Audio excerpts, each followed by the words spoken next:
I looked at your mother, so I know where you're from. Charles Whitmore spoke, his voice as sharp as a blade. Then he looked Grace Carter up and down. His gaze moved over her simple dress, her old brown leather purse, her low black shoes, and the dark sunglasses that covered nearly half of her face. The corner of Charles's mouth lifted into a contemptuous smile before he turned back to Annie. A girl who has spent her whole life hanging around that poor neighborhood can cling to my son for as long as she wants, he said. But that will not erase the label she has carried since the day she was born. Annie Carter could not move. Around her, the birthday party Charles Whitmore had thrown for himself still glittered beneath the white string lights spread across the garden. 300 guests stood scattered across the wide lawn of the Whitmore estate in Atlanta. Holding glasses of champagne, bourbon, and little plates of crab cakes they had suddenly forgotten to eat, Annie heard the soft buzz of a camera somewhere nearby. She heard Ethan Whitmore's sharp, angry breathing beside her, but the only thing she truly felt was her mother's hand near her wrist, steady and warm. Annie swallowed hard. Her voice came out smaller than she wanted, but every word was clear. If calling me poor makes you feel superior, then go ahead, she said. But you have no right to drag my mother into this. You do not get to insult her like that. A small murmur passed through the crowd. Charles's expression changed slightly. The smile remained, but it grew tighter. I don't know what you're implying, he said. Ethan stepped forward. Dad, stop. Charles ignored him. His eyes remained fixed on Annie. Are you teaching me how to speak in my own home? Annie's heart pounded, but Grace's fingers gently touched her wrist. She did not pull Annie back. She did not push her forward. She simply reminded her that she was not standing there alone. I'm not teaching you anything, Annie said. I am only asking you to show basic respect. Respect? Charles repeated, as if the word amused him. Young lady, respect is not something you get to demand. After walking through a gate, you have done nothing to deserve entering. Ethan stepped fully between Annie and his father. She is here because I invited her. Charles turned to his son. The anger he had directed at Annie suddenly became sharper, more personal. You invited her, Charles said. Yes, and that is exactly the problem. I brought Annie here to meet you, Ethan replied. I brought Mrs. Carter because she is Annie's mother, and she deserves to be treated with kindness. Charles let out a dry laugh. How kind? You stand here on my birthday, in my garden, in front of my guests, and correct me because of two strangers. They are not strangers to me. They mean nothing to this family. Ethan clenched his jaw. Annie is the woman I love. Charles stepped closer to Ethan. His voice dropped, but the microphone clipped near the speech podium accidentally caught every word. You are my son, he said. When someone threatens your future, your first instinct should be to protect your father, protect your honor, and protect everything I have built for you. Instead, you stand in front of me shielding a girl you barely understand. Ethan did not step back. I understand enough. No. Charles snapped under his breath. You understand nothing. You have never had to choose between hunger and pride. You have never had to crawl out of the mud and force people to respect you. I did that. I built everything you see here, and now you bring someone here who sees all of it as nothing more than a ladder to climb. Annie flinched at those words, but Ethan answered before she could speak. She has never asked me for a single penny. Charles waved his hand. They rarely ask at the beginning. Grace lifted her head slightly. Annie felt that tiny change beside her. Since they had arrived, her mother had hardly said a word. Ethan looked at his father in disbelief. You don't know anything about Annie. You don't know how hard she has worked. You don't know how she takes care of her mother. You don't know what kind of person she is. I know what I see. No, Ethan said. You saw a dress, a purse, and a woman wearing sunglasses. Then you invented the rest because that was easier than treating them like human beings. Charles's eyes flashed. Careful. No, Dad. You don't get to say things like that and then act offended just because someone finally answers you. Charles pressed his lips together. He looked around the garden and saw too many faces turned toward him. Too many phones held low but ready to record. Too many guests waiting to see whether his son would bow his head. That did not calm him down. It only made his anger burn hotter. Ethan defending Annie did not make Charles reconsider. It made him feel humiliated. So he turned away from Ethan and directed all of his cruelty toward Grace. Look at her, Charles said. slightly raising his glass toward Annie's mother. "Look at that woman and tell me I am supposed to take this relationship seriously." Grace did not answer. Charles gave a quiet laugh, satisfied by her silence. "That is the mother," he said. "That is the example. A woman walking into a mansion like this at night, still wearing sunglasses, carrying a purse older than half the guests here." "Dad," Ethan warned, but Charles did not stop. Every sentence he spoke was sharper than the one before it. "You want me to believe this is love?" he said, looking at Annie.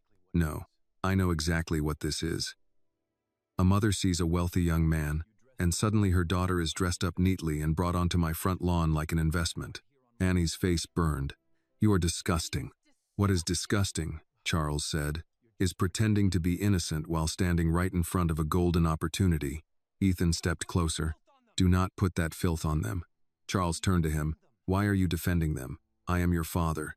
This is my house, my name, my birthday, my reputation, and you are standing there protecting two people who walked in here with nothing to lose and everything to gain.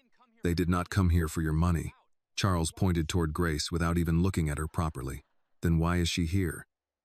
To approve this marriage? To bless this arrangement? Come on, Ethan. Use your head.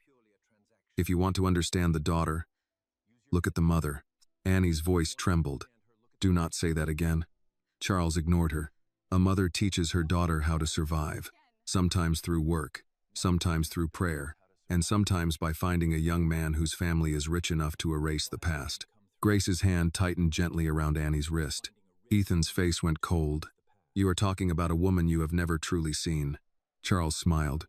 "I do not need a long conversation to understand someone's life. Her shoes say enough. That purse says enough. Those sunglasses say enough." Annie drew a deep breath. "My mother stands in those shoes with more dignity than you have in this entire house." The crowd stirred again, this time more clearly. A few guests quietly stepped away from Charles, as if standing too close to him made them uncomfortable. Charles's expression turned ice cold. "You really think you can lecture me?" he said. "A girl from a poor neighborhood, standing on my land, holding my son's hand, and speaking to me about dignity." Ethan spoke at once. "She is right." Charles snapped his head toward him. "No. She is bold because you allow her to be bold. Do you think this is noble, Ethan?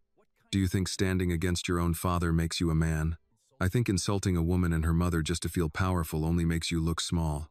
For a moment, Charles said nothing. Then he looked past Ethan, straight at Annie and Grace. "Small?" he said very softly. "I built a life that you and your mother could never imagine.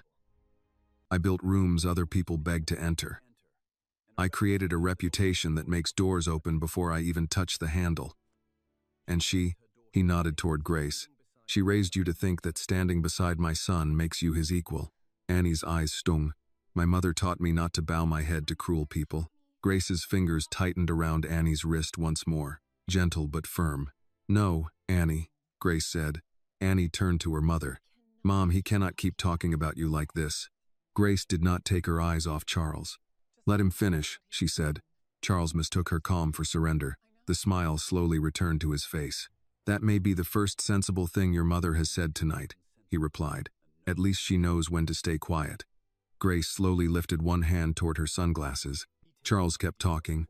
He did not realize that Grace Carter's fingers had already touched the frame. Grace did not take off her sunglasses right away. She let Charles keep talking. Charles lifted his chin, enjoying the silence as if it proved him right. "See that, Ethan?" Charles said. "Even she understands her place better than you do." Ethan's hand tightened at his side. "Do not say another word about Mrs. Carter." Charles turned to his son with a look of disbelief. "Mrs. Carter," he repeated, as if the title amused him. "You say it as if a polite surname can change what I am looking at." Annie felt Grace's fingers release her wrist. It was only a small break in contact, but it frightened Annie more than Charles's voice. When her mother's hand pulled away, she suddenly felt as if the entire garden were tilting beneath her feet. "Mom," she whispered. Grace did not answer. She took one slow step forward. Her old purse still hung from one arm. Her other hand rested lightly on the frame of her sunglasses. Charles noticed the movement and gave her a crooked smile. "Finally willing to look me in the eye?" Grace's voice was very soft. I have been looking at you since I walked in. Charles blinked. For the first time, he seemed to notice not the words themselves, but something hidden beneath the sound of her voice. From the glass doors, Vivian Whitmore stepped closer. "Charles," she said quietly. "This has gone too far." He did not turn around. "Vivian, stay out of this." Ethan looked at his mother, hoping she would do something more than speak in that careful tone she always used when there were guests in the house. But Vivian closed her mouth. Her eyes dropped to the glass of champagne in her hand. Annie saw it happen, another adult choosing comfort over courage. Then Grace removed her sunglasses. She lifted her face and looked straight at Charles. Charles's expression changed. First came irritation, then confusion, then something very close to fear, though he tried to hide it immediately. Charles's mouth opened, but no sound came out. The glass in his hand tilted slightly. A thin stream of champagne spilled over his fingers and dripped onto the polished stone beneath his feet. Grace stood one step lower than him, but somehow, in that moment, Charles looked much smaller than she did. "Say it again," Grace said. Charles swallowed. "Say what? What you said about knowing me, just by looking at me." Not a single guest moved. The LED screen behind Charles was still showing images of his charitable work, but no one was watching it anymore. Ethan looked from Grace to his father. "Dad?" Charles still did not answer. Annie's anger began to mix with confusion. Her mother did not look hurt. She did not look afraid. She stood there as if she had been waiting for this exact moment for a very long time. Grace repeated, each word calm enough to send a chill through the garden. "You said that just by looking at me, you knew where my daughter came from. So, Charles, take your time and look carefully." The way she said his name made the entire garden seem to stop. Annie turned sharply toward her mother. "Mum?" Charles' face went pale. Ethan heard it too. "You know her?" Charles forced out a laugh, but it sounded dry and crooked. "A lot of people know my name. That does not mean I know them." The corner of Grace's mouth lifted slightly, almost like a smile, but there was no joy in it. "That is how you survived all these years, isn't it?" she said. "Pretending the people who once helped you were strangers, once they were no longer useful." A murmur spread quickly through the guests. Marcus Reed, standing near the camera crew, raised one hand slightly, signaling his team to keep filming steadily. Charles's voice hardened. "I don't know what kind of game you think you're playing." Grace looked toward the microphone clipped near the speech podium. "Good," she said. "Then the cameras can help you remember." Vivian's face tightened. "Charles, who is this woman?" he snapped. "No one." Grace nodded once, as if she had expected exactly that answer. "No one," she repeated. "That was always your favorite kind of person, wasn't it? The kind you could use, erase, and trust to stay silent." Annie felt her throat tighten. "Mom, what is he to you?" For the first time that evening, Grace's eyes softened, but she still did not look away from Charles. "Not yet, sweetheart," she said gently. "Not in this moment." Charles seemed to find his voice again. "This is absurd. Ethan, take your guests and leave before this gets worse." Ethan did not move. "Answer the question." "I do not owe you an answer in front of these people. You just insulted Annie and her mother in front of everyone," Ethan said. "You no longer get to demand private dignity." The words were firm and did not tremble. For a moment, Annie saw Charles look at his son as if he no longer recognized him. Charles placed his glass on a nearby table with strange, excessive care. "You are making a mistake." "No," Ethan replied. "I think I am finally beginning to see the truth." Grace's eyes remained fixed on Charles. "Let me make it simple," she said. "Tell them you remember the name Grace Carter." Charles's jaw tightened. "Tell them," Grace continued, "that the woman you just called poor once fed you when you had nothing to eat. Tell them that the purse you just laughed at once carried the papers you needed to start your first company. Tell them that the hands you judged tonight once signed documents because they trusted you. If this moment touched your heart, please like this video and leave a comment telling us where you are watching from. Your support helps stories like Grace and Annie's reach more people who still believe in truth, dignity, and justice. Don't forget to subscribe to the channel for more emotional stories. Annie felt the ground beneath her become unsteady. She looked at her mother's face, at the firm line of her mouth, at the quiet strength in shoulders that had carried too many years. Ethan spoke carefully. "Dad, is that true?" Charles looked at him, then at Vivian. Then at the guests around them, he saw the cameras, the phones, the waiting faces, his own birthday lights, his own stage, his own tribute screen. Everything he had built to receive applause had now become a cage holding him inside the truth. "It is more complicated than that," he said. Grace narrowed her eyes. "No," she replied. "People usually call it complicated when the truth is simple and ugly." Charles pointed at her. "Careful, Grace." Annie stepped forward before she could think. "Do not threaten my mother." Grace raised one hand, not to silence Annie, but to keep her steady. Charles let out a bitter laugh. "So now the daughter wants to protect the mother?" Annie looked straight at him. Someone should have protected her a long time ago. Grace closed her eyes for 1 second. When she opened them again, her gaze remained on Charles's face. "You had the chance not to drag my daughter into this," she said. "You had the chance to be decent for one evening. But you looked at her dress, looked at my shoes, and decided poverty meant weakness." Charles said nothing. Grace reached into her old purse. Charles's entire body went still. Grace's hand moved slowly. When she pulled it out, she was holding a small black USB drive between 2 fingers. Charles's voice dropped. "What is that?" Grace glanced past him toward the audio equipment table at the edge of the lawn, where Robert Hayes stood with headphones over his ears, his serious face turned toward her. Grace said, "It is what you should have been afraid of before you opened your mouth."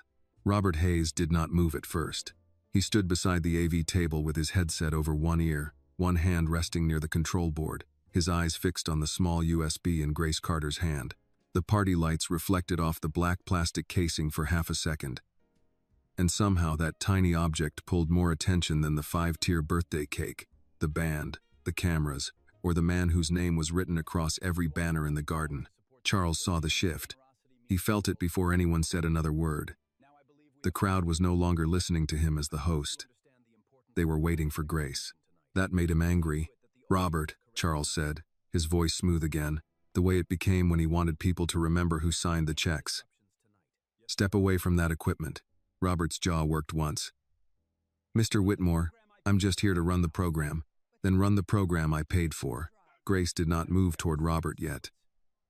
She held the USB at her side and kept her eyes on Charles.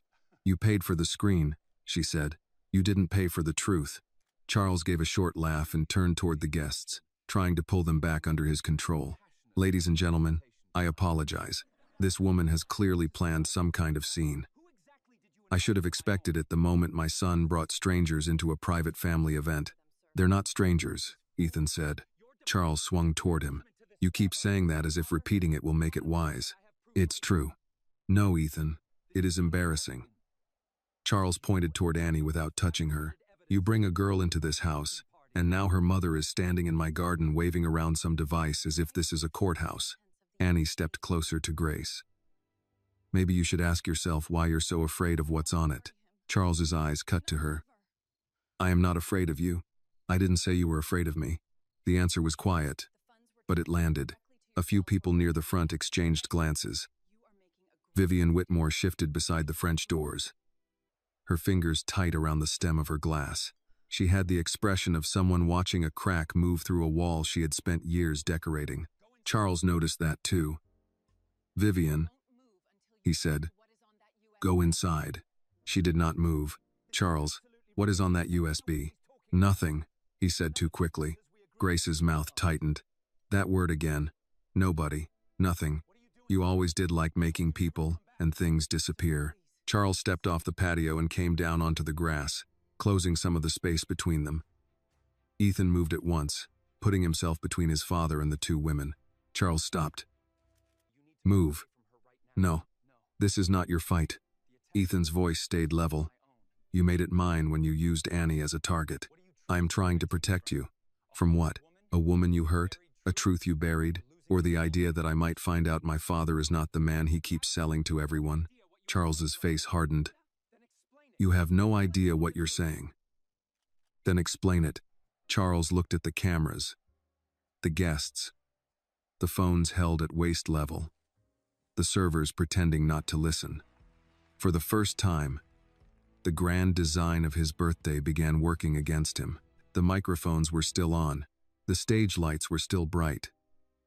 The people he had gathered to praise him were now close enough to witness his silence. He turned back to Grace. What do you want? Grace answered without hesitation. I want you to say my name like you remember it. Charles's nostrils flared. Grace Carter. No, she said. Not like that.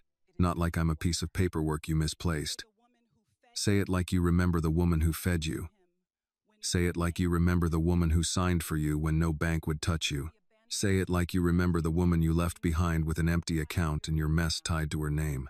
Annie's lips parted. She had heard pieces, but not like this. Not in the open.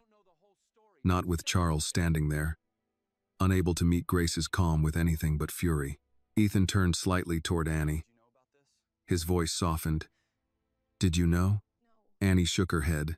No, that single word hurt more than she expected. It was not anger at her mother. It was the ache of realizing Grace had carried all of this alone so Annie could have a life not shaped by it. Charles seized on the moment. You see? She didn't even tell her own daughter. Does that sound like truth to you, Ethan? Or does it sound like a woman who waited for the most profitable moment to invent a story? Grace let him finish. Then she said, You were always best when lying to people who wanted to believe you. Charles moved one step closer, but Ethan blocked him again. Dad, Ethan said. Don't. Charles's temper broke through. Why are you still standing there? Why are you protecting them instead of me? The question came out louder than he intended.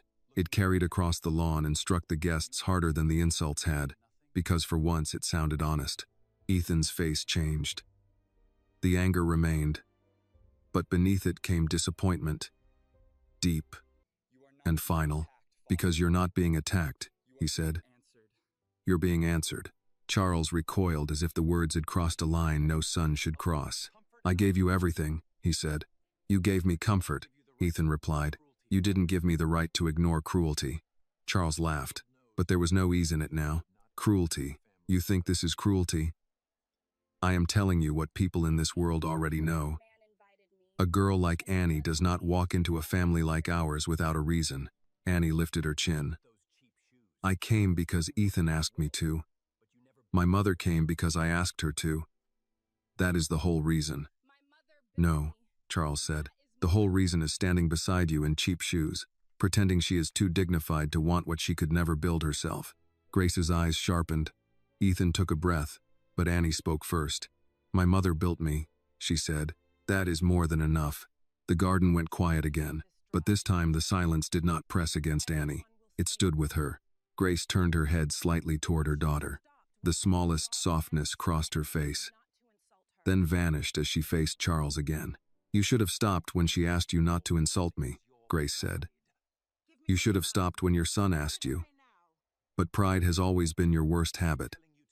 Charles's voice lowered. Put the USB away. No, I will have security remove you.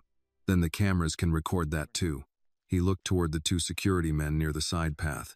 They hesitated. Neither of them wanted to be the image that opened the morning news. Two men dragging a black woman away from a billionaire's party while she held evidence in her hand. Charles understood their hesitation and hated them for it. Grace turned toward Robert. Mr. Hayes. Robert straightened. Yes, ma'am. Charles snapped. Do not answer her. Robert kept his eyes on Grace. What do you need? Grace raised the USB. You remember what you told me last month? Robert swallowed. I said if the day came, I'd make sure the screen worked. Charles's head jerked toward him. Last month? Grace finally allowed him to hear the part she had been saving. Yes, Charles. Some people remember who helped them. Robert stepped away from the control board and walked toward Grace. The crowd parted for him, not widely, just enough. He took the USB from her hand with care, as if it weighed more than it did. Charles's voice cracked through the garden. Robert, if you plug that in, you will never work another event in this city. Robert paused. For a second, Annie thought fear might win. Then Robert said, Mr. Whitmore, I'm 62 years old. I've worked enough rooms where powerful men thought decency was something the staff couldn't afford. I can live without another one. He turned and walked back to the AV table. Charles lunged forward, but Ethan stepped into his path. Move, Ethan. No, I am warning you. Ethan's eyes did not move away from his father's. So am I. Grace reached for Annie's hand now, and this time Annie held on. The LED screen behind Charles flickered once. The tribute video froze on an image of Charles smiling beside a charity banner. Then the screen went black. For one long second, nothing happened. Charles stood in the center of his own birthday party, breathing hard, his face drained of confidence.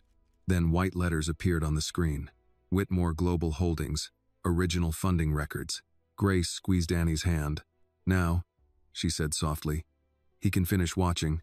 The words stayed on the screen long enough for every guest to read them twice. Whitmore Global Holdings, original funding records. Then the first image appeared. It was not dramatic. That made it worse.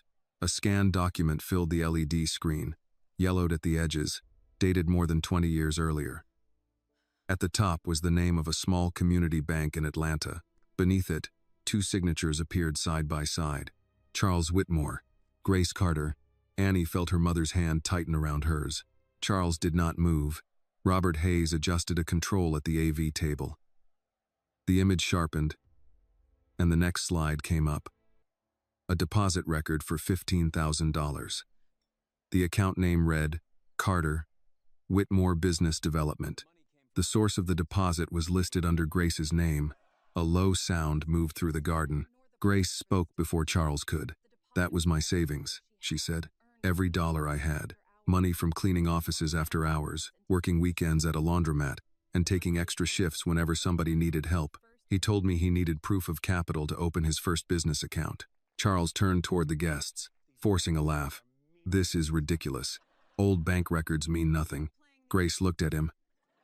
"Then let them keep playing." The next slide appeared. A business registration form, then a copy of a lease.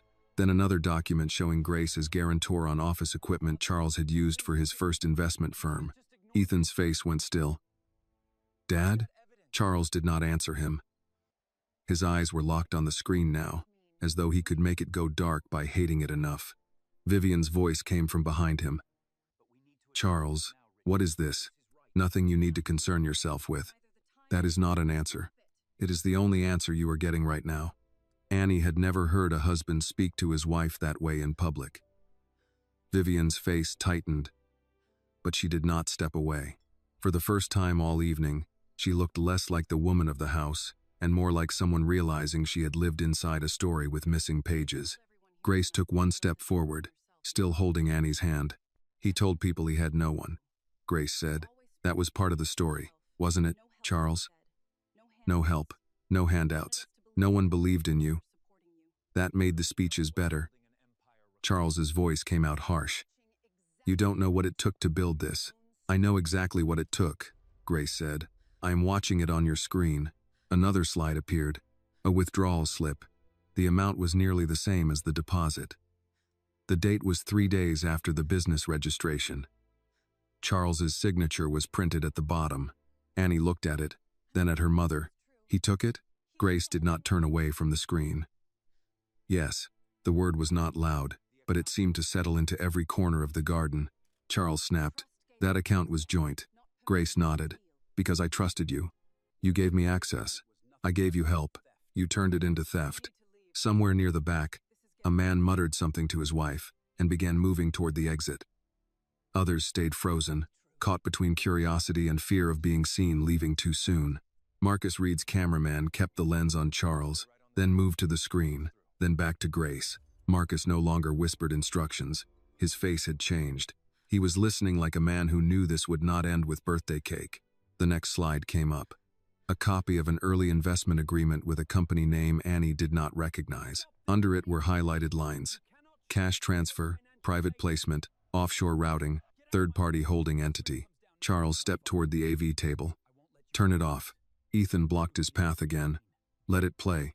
You are humiliating your own father." "No," Ethan said. "You did that before the screen came on." Charles's face twisted. "You think you're being honorable? You are standing with a woman who has waited decades to ambush me at my birthday." Grace's eyes did not move from him. "You chose the audience. I chose the evidence."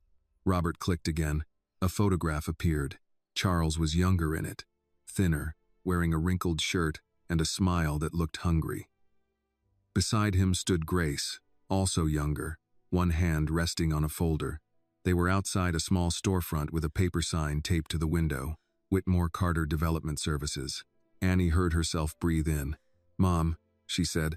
Grace finally looked at her daughter. There was apology in her face, but no regret. "I wanted you to have a life that did not begin with his name."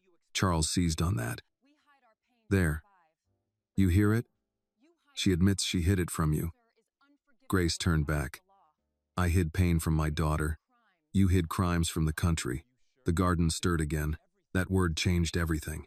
Crimes. It took the story out of romance, out of bitterness, out of family embarrassment. It placed it somewhere lawyers, investors, and reporters understood. Charles seemed to understand that too. His voice lowered. "Be very careful," Grace answered. "I learned careful from surviving you." The screen changed again. This time it showed a chain of transactions. Names of shell companies appeared one after another. Broadline Equity, North River Holdings, Palmetto Asset Group.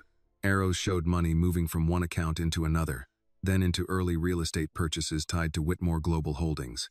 Vivian raised a hand to her mouth. "Charles." He turned on her. "Do not start." But she was not looking at him anymore. She was reading the screen. Annie felt Ethan shift beside her.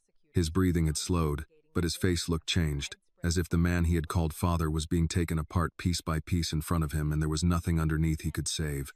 Grace spoke to the crowd now, not loudly, not bitterly. "He did not just leave with my money. He left with papers that carried my name. When questions came, they came to me. When collectors called, they called me. When doors closed, they closed in my face." He moved upward. "I moved from room to room, job to job, trying to keep my name clean enough to raise my daughter without shame." Annie's eyes filled. "Why didn't you tell me?" Grace squeezed her hand. "Because you were not born to carry what he did." Charles laughed, but the sound cracked.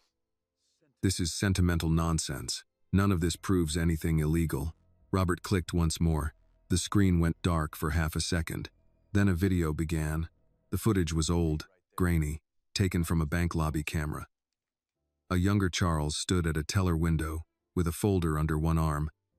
The date in the corner matched the withdrawal slip. He signed a paper, accepted an envelope, and walked out without looking back. No one spoke. When the video ended, the screen displayed a short line of text from a transcript. "She trusted me. That was her mistake." A recording followed, rough with age but clear enough. Charles's younger voice filled the garden. "She trusted me. That was her mistake. I'm not going back to being poor because Grace Carter believed in promises." Annie felt Ethan's hand slip into hers. His palm was cold. Charles's mouth opened, but nothing came out. Grace stood with her shoulders straight and said the words she had carried for years. "You did not rise from nothing, Charles. You rose from what you stole." For several seconds, Charles Whitmore stood without speaking. The recording had ended, but the sentence remained in the garden as if the speakers were still carrying it. "She trusted me. That was her mistake." No one reached for the champagne anymore. No one pretended to study the flowers or the food tables. The guests who had come to celebrate a powerful man now watched him search for a place to put his face. Charles finally turned from the screen. His lips moved once before sound came out. "That recording is fake." Grace did not answer right away. She looked almost tired.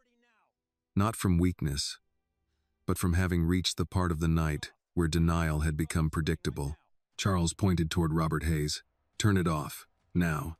Robert kept one hand near the control board. "The file is already loaded, Mr. Whitmore. I said turn it off. And I heard you." Charles's eyes narrowed. "You are finished in this city." Robert gave a small nod, as if he had expected that. "Maybe. But I'll sleep tonight." That brought a sharp breath from someone near the front row of guests. Charles heard it and turned fast, looking for the person, but no one met his eyes. That was new. All evening people had avoided Annie and Grace out of fear of Charles. Now they avoided Charles out of fear of being seen with him. Vivian stepped forward, her voice controlled but strained. "Charles, tell me that is not your voice." "It is not my voice," Grace said. "It is." Charles turned on her. "You have no idea what you're doing." "I know exactly what I'm doing." "No. You think this is justice.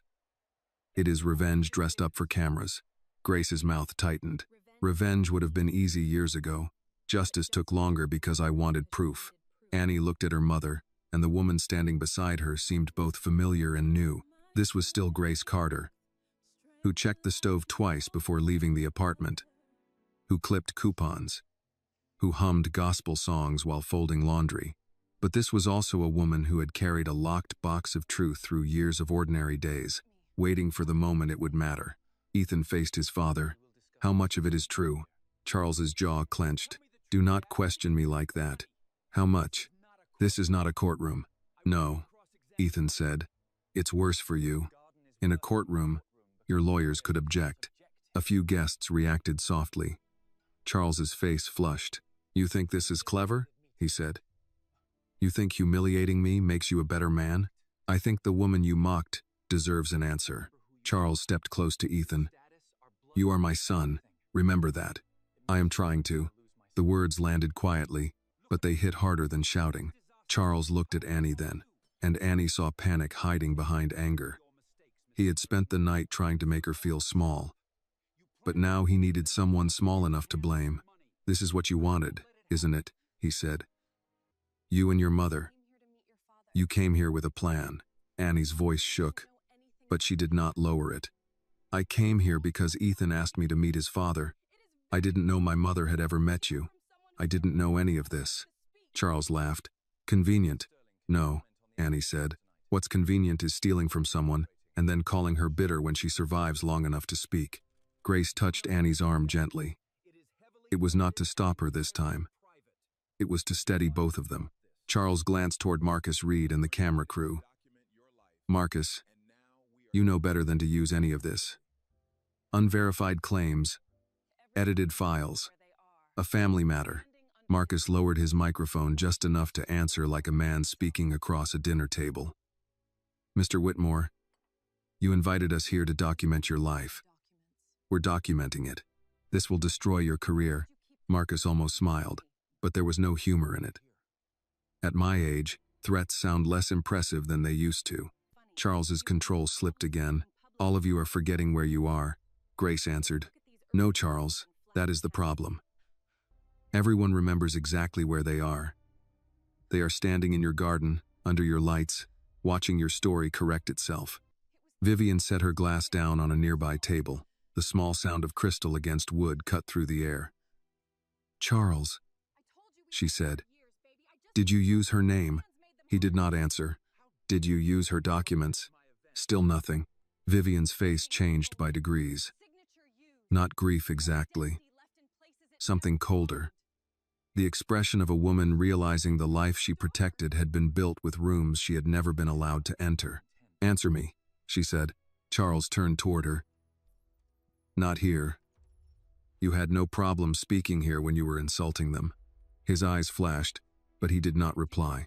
The screen changed again without Robert touching anything. The presentation had moved to the next file. This time it showed a list of early loans, several flagged accounts, and copies of letters addressed to Grace Carter from collection agencies. Dates appeared one after another. The letters accused her of obligations tied to business activity she had not authorized. Annie felt sick. They came after you? Grace nodded once. For years. And you never told me. I told you we had hard years, Grace said softly. I did not tell you whose hands made them harder. Charles snapped. Enough with the martyr act. Grace turned to him slowly. You stole my savings. You used my signature. You left my name in places it should never have been. Then tonight you stood in front of my daughter and called me the reason she should be ashamed. Charles's voice dropped. You cannot prove intent. Grace looked toward the screen. The next folder is labeled intent. For the first time all night, fear showed fully in Charles's face. He turned toward Robert. Do not open that. Robert did not move. Grace said, open it. Robert clicked. A set of scanned letters appeared. Some were typed. One was handwritten.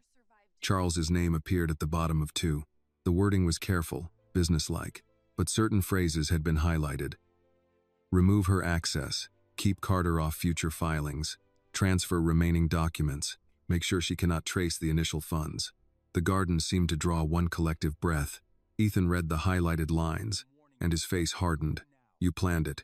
Charles pointed at the screen. Those are taken out of context. Grace gave a short, sad nod. That was always your second favorite phrase. What was the first? Ethan asked, not looking away from his father. Grace answered, trust me. Charles looked as if she had struck him. Annie stood beside her mother, tears on her face now, but they were no longer tears of humiliation. They were grief and anger, and something stronger pushing through both. She looked at Charles and said, you called my mother poor like it was the worst thing a person could be. But she was poor because you robbed her and left her to clean up your life. Charles's mouth twisted. You know nothing about survival. Annie stepped forward. I know she survived you.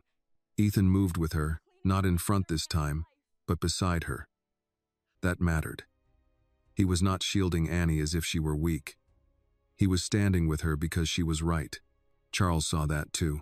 His son, Annie, Grace, Vivian, Robert, Marcus, the guests, the cameras. The room he had tried to command had become a circle with him trapped in the center of his own history. He reached for one last weapon. Ethan, he said, his voice low and cold. Walk away from them now. And I will forget this happened. Stay there. And you lose everything connected to me. Ethan held his father's gaze. Then he removed the silver watch from his wrist, the one Charles had given him after his first year in the company. He placed it on the edge of the patio table. I don't want anything bought with her pain, Ethan said. Charles stared at the watch, then at his son. For the first time that night, he looked truly alone. Grace turned back toward the screen as the next file began to load. Now, Charles, she said, we talk about what you built after you left. The new file opened on the LED screen with a plain title, Early Asset Acquisitions, Whitmore Global Holdings. No music played now. No one moved toward the food tables.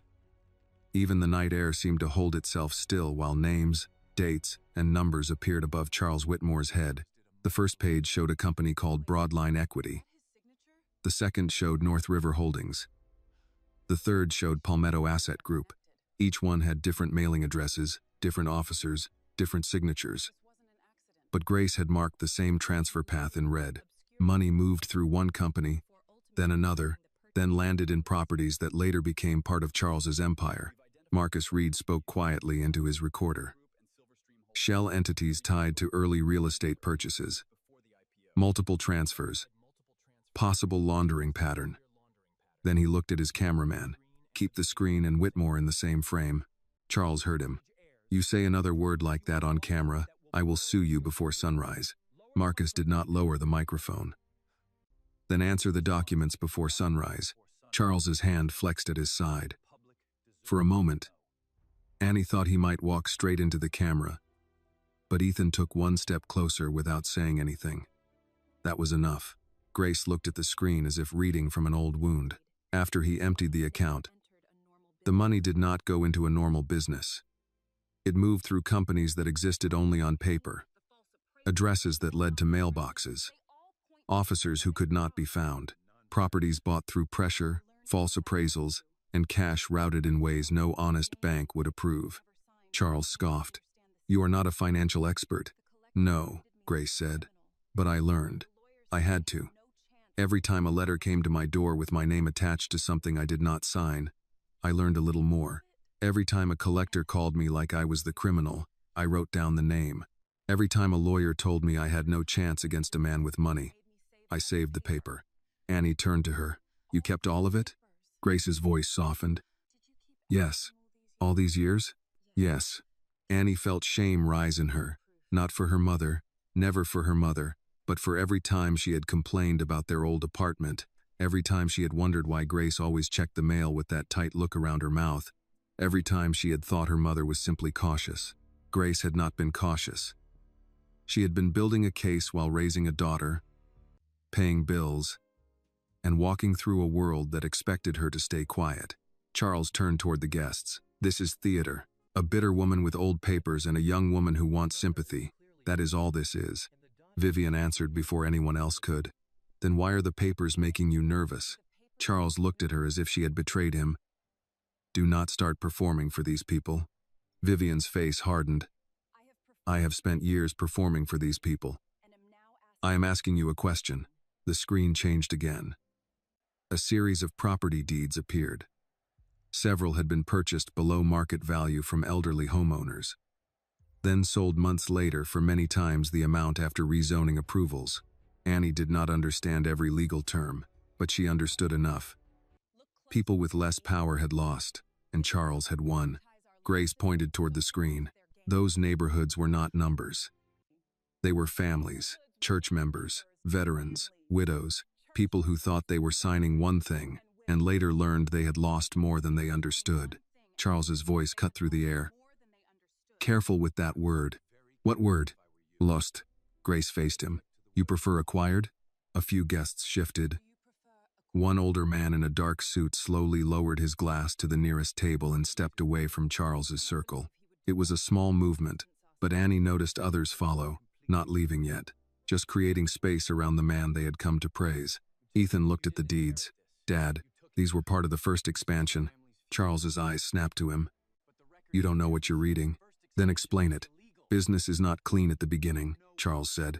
No empire is. Grace's response came without anger. Honest people do not call theft an empire.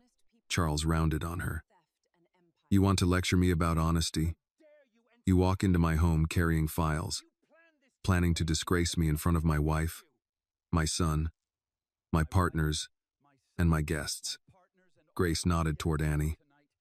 You disgraced yourself when you used my daughter to entertain them. The words struck him harder than the documents. His mouth tightened, and for a second Annie saw the part of him that hated Grace. Not because she lied, but because she remembered. He stepped toward the microphone stand beside the podium. Ethan moved to stop him, but Grace raised a hand. Let him speak, she said. Charles grabbed the microphone and faced the garden. His voice came through the speakers, loud and controlled again, though his breathing gave him away. Everyone here knows me, he said. You know what I have built. You know the jobs my companies created, the charities we funded, the communities we rebuilt. Now ask yourselves why a woman who has been silent for 20 years chooses tonight, my birthday, in front of cameras, to tell this story. Grace did not interrupt. Charles continued, gaining strength from his own sound. Because my son brought her daughter here. Because she saw a door. Because old resentment found opportunity. Annie felt Ethan tense beside her. Don't. Charles looked at him. No, Ethan. You will hear this. You have been fooled by a pretty face and a victim story. You think you're defending love. You are defending a scheme. Annie answered before Ethan could. You keep saying scheme because it's the only word that makes you feel clean. Charles pointed the microphone toward her. And what are you, Annie Carter? A college-bound sweetheart? A hard-working girl? Is that the image tonight? My image doesn't matter. It matters to my son. No, Annie said. The truth matters to him. That is why you're angry. Charles lowered the microphone a little. His face showed pure contempt. You really believe you can stand in this garden, with nothing behind you, and speak to me as if we are equals? Grace stepped beside Annie. She has me behind her. Charles laughed. That is exactly my point.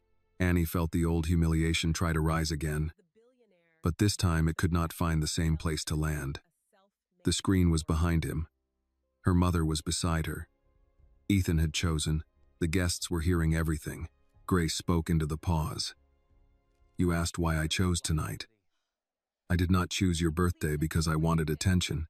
I chose it because you invited the press to sell the country a story about a self-made man. I came to correct the first chapter. Robert clicked again. The screen changed to a scanned email chain. Names of legal advisors, transfer agents, and early investors appeared. Several lines were highlighted. Initial Carter documents resolved. No further contact expected. Liability buried under broadline structure. A woman near the front whispered, "Oh my God." Charles lowered the microphone fully. Vivian took one step away from him. Ethan read the highlighted words, then looked at his father. Liability buried? Charles's jaw worked, but nothing came. Grace said, "That liability was me." Annie's chest tightened. "Mama." Grace held her daughter's hand. "I am still here." The screen advanced again, this time to a document labeled Confidential Memo. Charles's name appeared in the header. Beneath it, one line had been circled in red. Carter has no resources to pursue action if pressured early. The garden seemed to shrink around them. Annie read the sentence once, then again. She felt something inside her settle into a calm deeper than anger. Charles had not simply left her mother behind. He had counted on her being too poor to fight. Annie looked at him. You knew she couldn't defend herself. Charles said nothing. Grace answered for him. Yes, that was the calculation. Annie stepped forward. Not enough to leave her mother's side, just enough for her voice to carry without shaking. You thought poverty meant silence, she said. You thought because she had bills and no lawyers and no rich family, she would disappear from your story. Charles looked at her with cold eyes. Annie continued. But she didn't disappear. She raised me. She kept every paper. She remembered every name. And tonight, you gave her a microphone before you knew who she was. Ethan's hand found Annie's. This time she did not need him to shield her. She let his hand rest there because they were standing on the same side of a truth neither one could look away from. Marcus Reed turned toward his cameraman. Get that. Charles saw the camera move and lifted the microphone again, desperate now. This is defamation. Grace said, No, Charles, this is documentation. Robert clicked once more.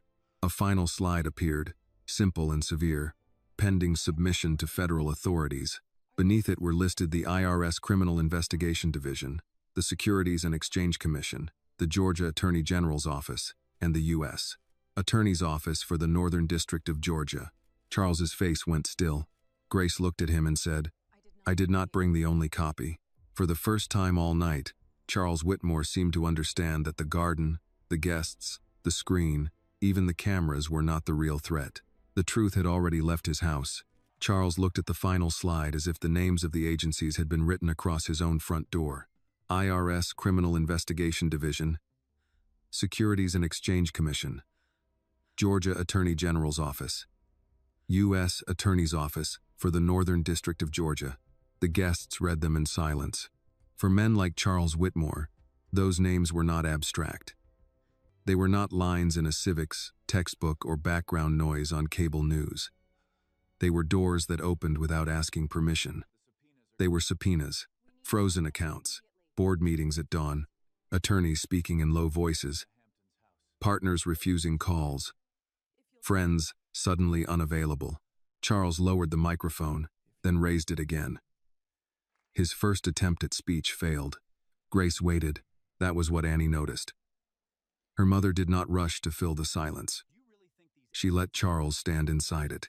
Finally, Charles said, You think a list of government offices frightens me? Grace answered. No. I think evidence does. His mouth twisted.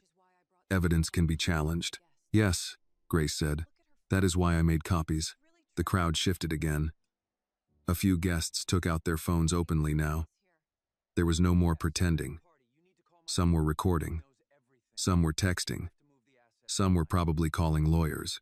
A senator who had laughed with Charles earlier stepped away from the front row and moved toward the side path, his wife close behind him. Charles saw him go. Senator Hale. The senator paused, but only for a second. My office will be in touch, he said, then continued walking. That small sentence seemed to strike Charles harder than Annie expected. It was not loud. It was not angry. It was worse. It was distance. Vivian stood a few feet from Charles, her arms close to her body. How long have you known this was coming? She asked Grace. Grace turned to her. I did not know tonight would happen this way, but you came prepared. I have lived prepared for 20 years. Vivian absorbed that. Her face did not soften, but something in her posture changed. She looked less offended now and more exposed. Charles pointed at Grace. Do not speak to my wife like you're the injured party. Annie could not stop herself. She is the injured party. Charles rounded on her. You stay out of this. Ethan stepped closer to Annie. Don't speak to her like that. Charles laughed, but it came out thin. Still, after all this, you still stand there as if they are the ones worth defending? They are. I am your father, and tonight I'm trying to understand what that means. Charles's eyes flashed. It means loyalty. No, Ethan said. It means you had a responsibility to teach me better than this. For a moment, the only sound was the soft electrical buzz from the speakers. Grace looked at Ethan then, not with gratitude exactly, but with respect. Annie saw it and felt something settle in her chest. Ethan was no longer just the young man who had brought her to a rich man's party. He was choosing in public, with a cost attached.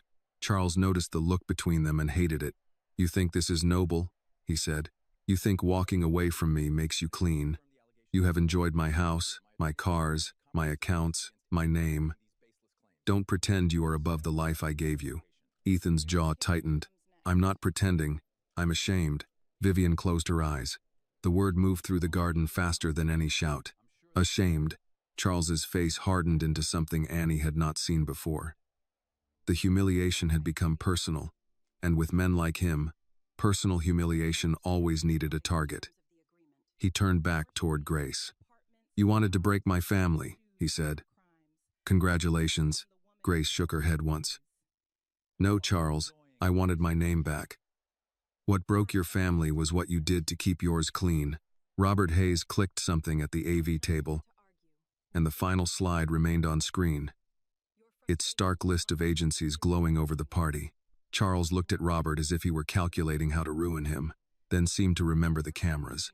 Marcus Reed stepped forward, careful but direct. "Mr. Whitmore, do you have a statement regarding the documents shown tonight?" Charles turned to him with controlled rage. "My statement is that none of this has been verified, and any outlet that publishes these claims will face legal action." Marcus nodded. "Mrs. Carter, do you have a response?" Grace did not move closer to the microphone. She did not need to. "My response is that verification is exactly what happens next," she said. "I have already provided copies to counsel. The rest will go where it should have gone years ago." Charles cut in. "Counsel? What counsel? Some storefront lawyer from whatever street you crawled out of?" Annie stepped forward, anger rising again. "Enough." Grace lifted one hand, gentle but firm. "Let me answer." She faced Charles. "You keep trying to shame the places people come from. Streets, apartments, jobs, shoes. You think if you name them with enough disgust, people will forget what you did. But a poor street is not a crime. Taking from the woman who helped you is." The guests were silent, but not the same way as before. Earlier they had been afraid. Now many of them were listening. Charles gripped the microphone so tightly his knuckles paled. "You are enjoying this." "No," Grace said. "I am enduring it. There is a difference." Annie looked at her mother and understood why Grace had stopped her from answering too soon. Charles had wanted a shouting match. He had wanted emotion he could dismiss. Grace gave him facts, restraint, and a truth that refused to shake. Vivian turned toward Charles. "Is there more?" He looked at her. "What?" "More than what we saw." "Vivian, stop." "No. I asked you a question." Charles's face tightened. "This is not the time." She gave a short, bitter breath. "Apparently your birthday is the time for many things." The line might have been funny in another room. Here, it simply showed how far the evening had fallen. Ethan picked up the silver watch from the table where he had placed it, not to take it back, but to move it closer to Charles. He set it directly in front of him. "You gave me this and told me it was a symbol of discipline," Ethan said. "You told me a man's time was the one thing he had to master." Charles looked at the watch, then at his son. Ethan continued. "You had 20 years. You used them to hide. Mrs. Carter used them to remember." Charles's voice dropped. "You will regret this." "Maybe," Ethan said. "But not as much as I would regret staying quiet." Annie reached for Ethan's hand. This time, she did it first. Charles watched that small gesture and seemed to lose one more piece of control. He turned to the security men near the path. "Escort Mrs. Carter and her daughter off my property." Neither man moved right away. Charles raised his voice. "Now." One of them took a step, then stopped when Marcus's camera turned toward him. The other glanced at the screen, then at Grace, then at Ethan. He lowered his hands. Charles shouted, "I pay you." The older guard answered carefully, "Sir, with cameras rolling, I think we should wait for legal direction." A few guests murmured. Charles looked stunned, as if paid men hesitating was a form of treason. Grace looked at Annie. "Do you see it now?" Annie whispered, "See what?" "Power that depends on fear starts falling the moment people stop moving when it points." Charles heard her. His face turned cold. "You think you've won," he said. Grace shook her head. "No, winning would have been never meeting you." This is something else. What? Grace looked at the screen, then at the cameras, then at Annie. This is the bill coming due. Marcus Reed turned toward his cameraman. Keep rolling. Robert did not touch the controls. The final slide stayed in place. Charles stood beneath the list of agencies, under the lights of his own birthday celebration, while the people who had come to applaud him waited to see whether he would deny, confess, threaten, or break. He did none of those things. He simply stood there, breathing through his nose, unable to find a version of himself the room would still believe. Grace slipped her sunglasses back into her purse, not onto her face. Annie noticed. Her mother was done hiding. Vivian was the first person to move, not toward Charles, not toward Grace. She moved toward the table where she had left her glass, set both hands on the edge, and stood there as if the wood were the only solid thing left in the garden. Charles, she said, tell me what happens now. It was not a wife asking for comfort. It was a woman asking a man whether the floor beneath her life was about to give way. Charles turned his head slowly.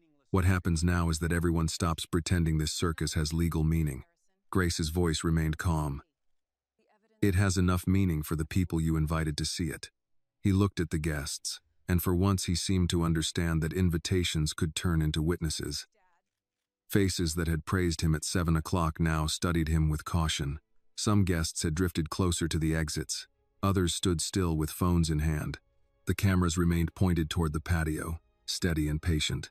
Marcus Reed stepped forward again. Mr. Whitmore, are you denying that the documents show early funding from Grace Carter? Charles turned on him. I am denying your right to try me at my own birthday party. Marcus did not flinch. That is not an answer. It is the only one you deserve. Grace looked at Marcus. The documents can be verified. Bank records, filings, transfers, property deeds. There are dates, account numbers, signatures, and names of people still living. Charles gave a hard laugh. And you think that makes you safe? No, Grace said. It makes me tired of being afraid. Annie felt the words move through her. Tired of being afraid. She had seen that exhaustion before without knowing what it was. In the way Grace checked locks at night, in the way she kept old envelopes tied with rubber bands, in the way she never let Annie sign anything without reading every line twice. Annie squeezed her mother's hand. Grace squeezed back once. Ethan looked toward Vivian. Mom, did you know any of this? Vivian's lips parted, a dull tear. Then at the screen, then at Grace. I knew there was someone before me, she said. I knew Charles did not like questions about those years. Charles's face tightened. Vivian, she continued, quieter now. I knew he came into my father's circle with money he could not fully explain. I was told not to ask. My father said ambitious men often have messy beginnings. Charles stepped toward her. Stop talking. Vivian finally looked directly at him. I have stopped talking for half my life. The garden seemed to draw closer around them. Annie watched Vivian with a feeling she could not name.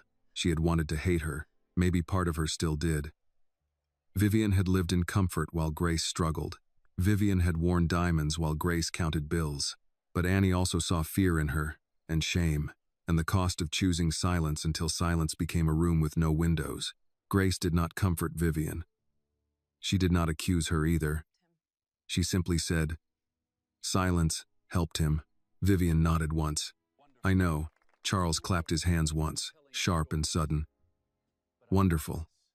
Now we have confessions from everyone, except the one person who actually built something. Ethan answered. You keep saying built. The screen keeps saying took. Charles pointed at him. You watch your mouth. No, Ethan said. I watched yours all night. That was enough. A few guests reacted under their breath. Charles heard them and turned cold. You all came here to eat my food, drink my liquor, and smile for my cameras, he said to the crowd. Now you stand there like saints, because an old story has been dressed up with documents.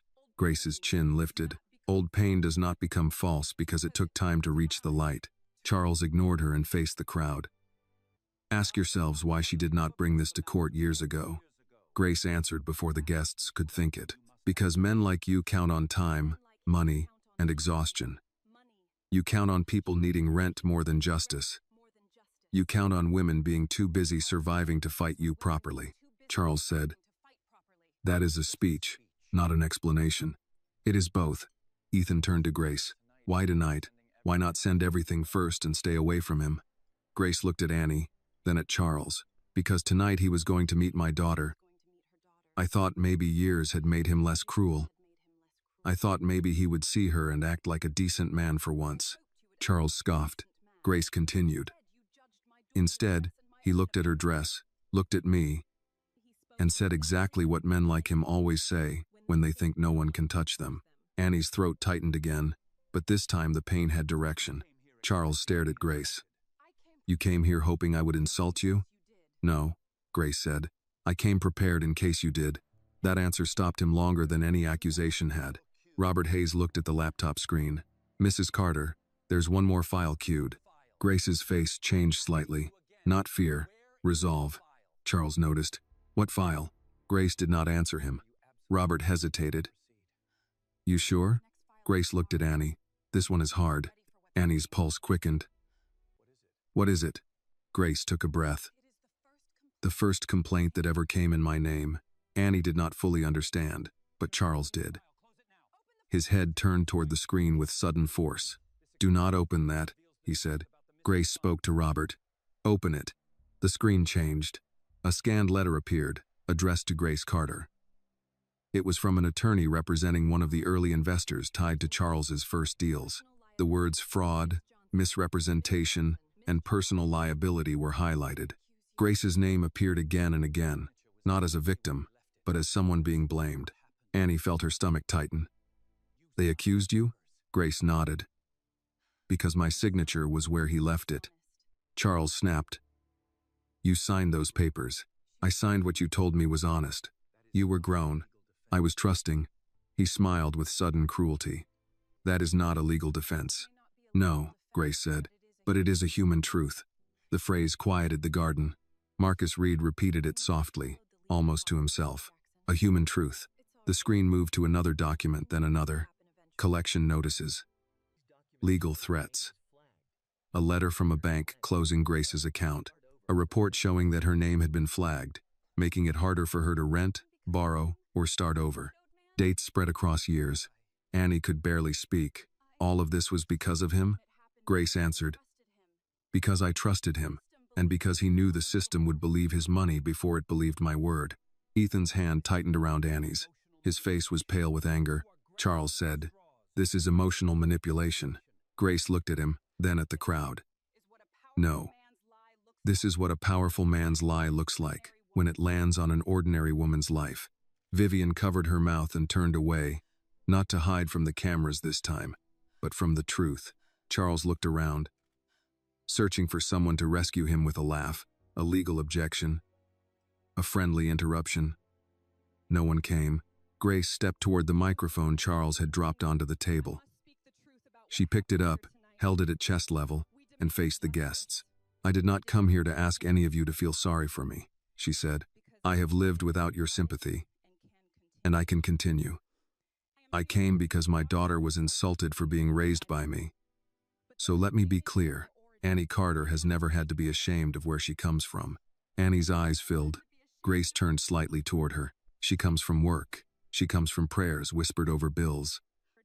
She comes from a woman who made mistakes, yes, but never stole another person's future to cover them. Charles said, Enough. Grace faced him again. No, Charles. You had enough.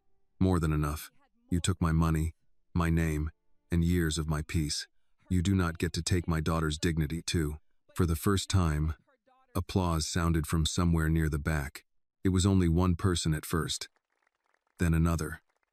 Then more. Not thunderous. Not celebratory. Careful, human, and real. Charles looked at the crowd as if they had betrayed him. Annie looked at Grace and understood something she would carry for the rest of her life. Her mother had not brought her to witness revenge. She had brought her to witness a name being returned to its owner. The applause did not last long, but it changed the garden. It told Annie that Charles Whitmore was no longer the only person deciding what could be heard. A few hands came together near the back, then a few more near the side tables. Then the sound faded as people remembered where they were and who still owned the house. But the damage had already been done. Someone had answered Grace with more than silence. Charles heard it too. His eyes moved across the guests, counting faces, measuring loyalty, looking for the old obedience. He found fear, yes. Curiosity. Discomfort. A few people still loyal enough to avoid his gaze.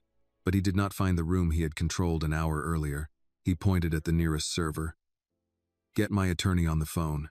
The server froze, unsure whether he was being addressed as staff or as a witness. Vivian spoke before anyone else did. "Use your own phone, Charles." A ripple moved through the guests. Not laughter, something sharper. Charles turned toward her. "What did you say?" Vivian's voice shook, but she did not lower it. "I said, use your own phone. Stop ordering everyone around as if that will make the screen go blank." His face darkened. "You are embarrassing yourself." "No," Vivian said. "I am late. There is a difference." Grace watched her without expression. Annie could not tell whether her mother respected Vivian's words or simply knew they had come too late to matter much. Ethan moved closer to his mother. "Mom, are you okay?" Vivian looked at him. And for the first time that night, she looked older than her jewels, older than the gown, older than the life she had arranged around Charles's name. "I don't know," she said. "I don't think I have been okay for a long time." Charles slammed his hand onto the patio table. The silver watch Ethan had placed there jumped against the wood. "That is enough," he said. "All of you. This ends now." Grace set the microphone down, then picked up her purse. The action was calm, ordinary, almost domestic, and it made Charles's rage look louder than it was strong. "No," she said. "This is the first time it has not ended when you said so." Robert Hayes checked the laptop. "Mrs. Carter, the files have finished playing." Grace nodded. "Thank you, Mr. Hayes." Charles turned on Robert. "You think a thank you will pay your mortgage?" Robert removed his headset and placed it on the AV table. "No. But it is more than you ever offered most people." Charles looked as if he might answer, but Marcus Reed stepped into the space between the cameras and the patio. "Mrs. Carter," Marcus said, "will you be making the documents available for independent review?" Grace took a breath. Annie felt how much effort it cost her to remain steady. "Yes, my attorney has copies. So do 2 reporters who were not invited here tonight. If anything happens to me, or to my daughter, those files still move forward." Charles's mouth opened. Grace turned to him. "Do not pretend that thought never crossed your mind." The garden went still again. Ethan's head snapped toward his father. "Dad?" Charles said nothing. Annie felt a cold line move through her. Not because Grace had said it dramatically, because Charles had not denied it fast enough. Vivian covered her mouth with one hand. "Charles," he finally spoke, but not to her. "This woman is paranoid," Grace said. "Paranoia is fear without proof. I brought proof." Marcus raised his microphone slightly. "Mr. Whitmore, would you like to respond to the allegation that Mrs. Carter felt threatened enough to distribute copies in advance?" Charles forced a smile. It failed halfway. "I do not respond to delusion." Annie stepped forward, still holding Grace's hand. "You keep calling my mother names because the documents have names you can't erase." Charles looked at her with the same contempt he had used at the beginning. But now it had lost force. "You have no idea what adults do to survive." Annie's voice stayed quiet. "I know what my mother did. She worked. She saved. She raised me. She kept her heart clean enough to teach me not to hate you before I even knew your name." Grace turned slightly. "Annie." "No, Mama." Annie looked at Charles. "You stood here and said you knew where I came from. You were right. I come from her. That is why I am still standing." For the first time that night, Grace's control cracked. Not fully, just enough for her eyes to shine. Ethan looked at Annie with a kind of grief and pride mixed together. He did not speak. He did not need to. Charles took the microphone again, gripping it like it could return him to power. "Listen to yourselves. A touching little scene. Very nice. But feelings do not make contracts valid. Feelings do not change law. Feelings do not bring down a company." Grace said, "No, documents do." Robert, who had been gathering cables, stopped and looked at the screen. Charles noticed. "What now?" Robert frowned. "There's an incoming connection." Grace's expression did not change. "From where?" Robert checked the laptop. "Looks like the backup server. The scheduled upload is complete." Charles went still. Marcus caught it. "Scheduled upload?" Grace faced the cameras. "At 8:30 tonight, if I did not cancel it, the full evidence package was set to upload to 3 secure locations and email selected documents to legal counsel, federal contacts, and investigative journalists."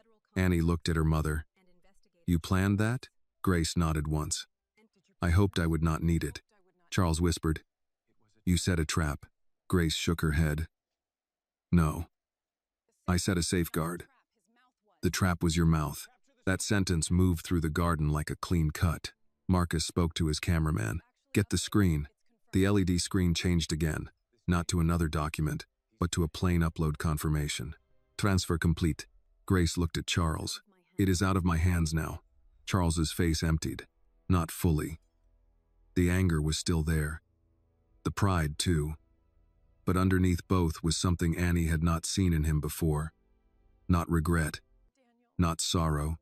Calculation with no numbers left. Vivian stepped away from him and walked toward Ethan. She did not touch him. Perhaps unsure she had the right. "Ethan," she said softly. "I'm sorry." Ethan looked at her for a long moment. "For what part?" Vivian had no answer. Grace picked up her sunglasses from her purse, held them for a second, then placed them back inside without wearing them. Annie noticed again. Charles noticed too. His voice came out low. "You think you can walk out of here after this?" Grace met his eyes. "I walked into this house with my daughter's hand in mine. I will walk out the same way." Charles looked toward security, but neither man moved. He looked toward Vivian, but she stood near Ethan. He looked toward Marcus, but the camera was still running. He looked toward the guests, but no one stepped forward. Grace turned to Annie. "Are you ready?" Annie nodded, though her knees felt weak. Ethan said, "I'm coming with you." Charles's head jerked toward him. "If you leave now, do not come back." Ethan looked at the watch on the table, then at his father. "I already left the part of me that wanted to." Grace began walking toward the side path, not hurried, not slow. Annie walked beside her. Ethan followed close, not as a rescuer, not as a rich man's son, but as someone choosing the cost of decency. Behind them, Charles Whitmore stood under his own lights while the screen above him said what no amount of money could unsay. "Transfer complete." The side path led away from the lights, past the bar, past the white rental chairs, past the flower arrangements Grace had walked by earlier without letting herself touch. Annie kept her hand in her mother's, but every few steps she looked over her shoulder. Charles had not moved. That frightened her more than if he had shouted. A man like Charles Whitmore did not lose control easily. When he went quiet, it meant his mind was already searching for another door. Another threat. Another person to blame.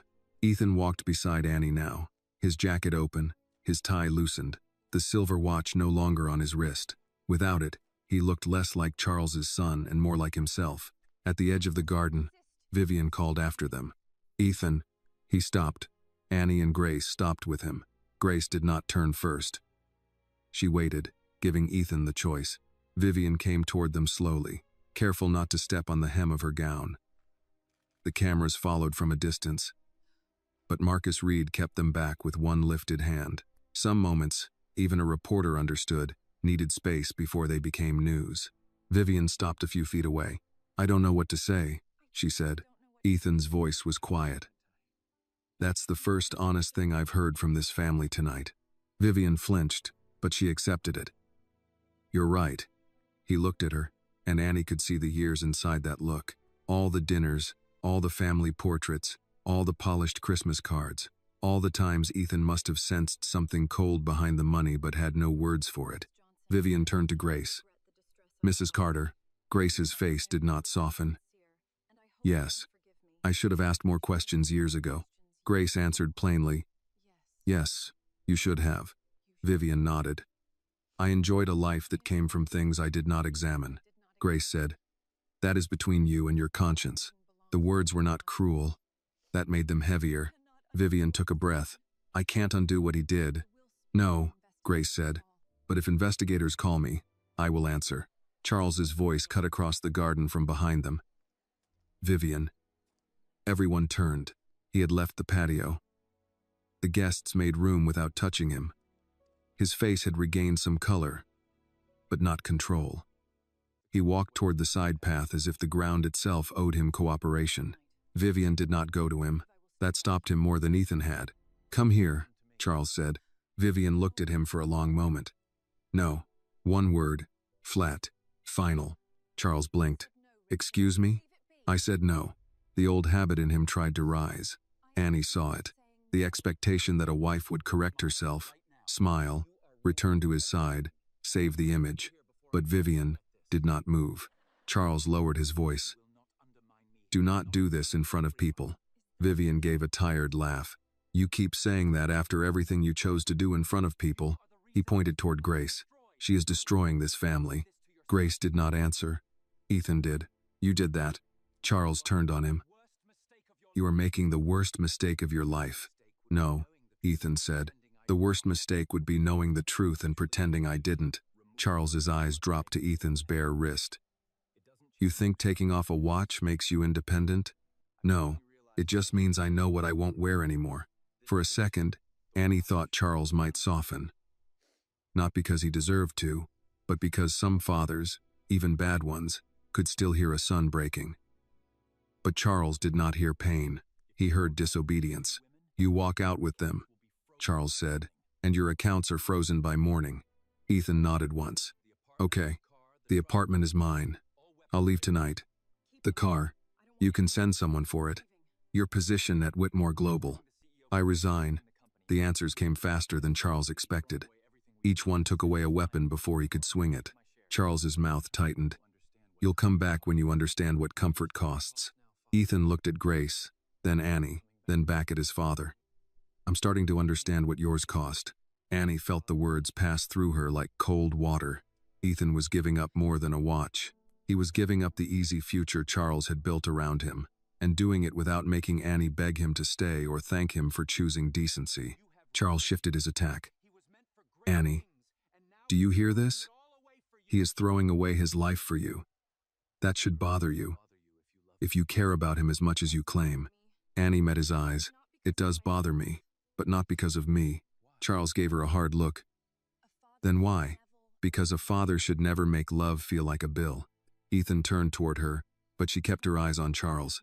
My mother never had much money, Annie said, but she never made me pay for being loved. Grace's hand tightened around hers. Charles laughed, but there was no strength in it. You speak like you know the world. No, Annie said. I speak like I know the difference between family and ownership.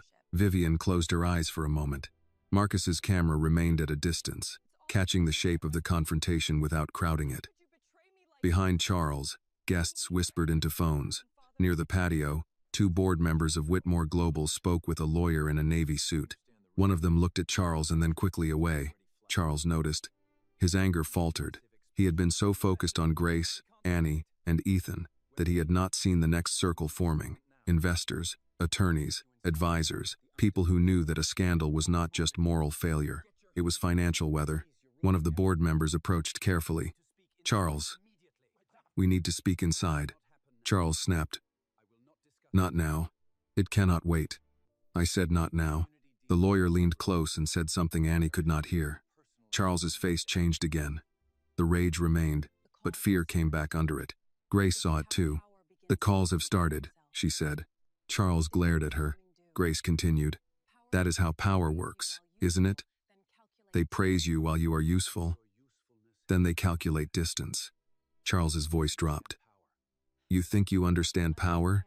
I understand debt, Grace said. Tonight yours found you. The board member touched Charles's arm.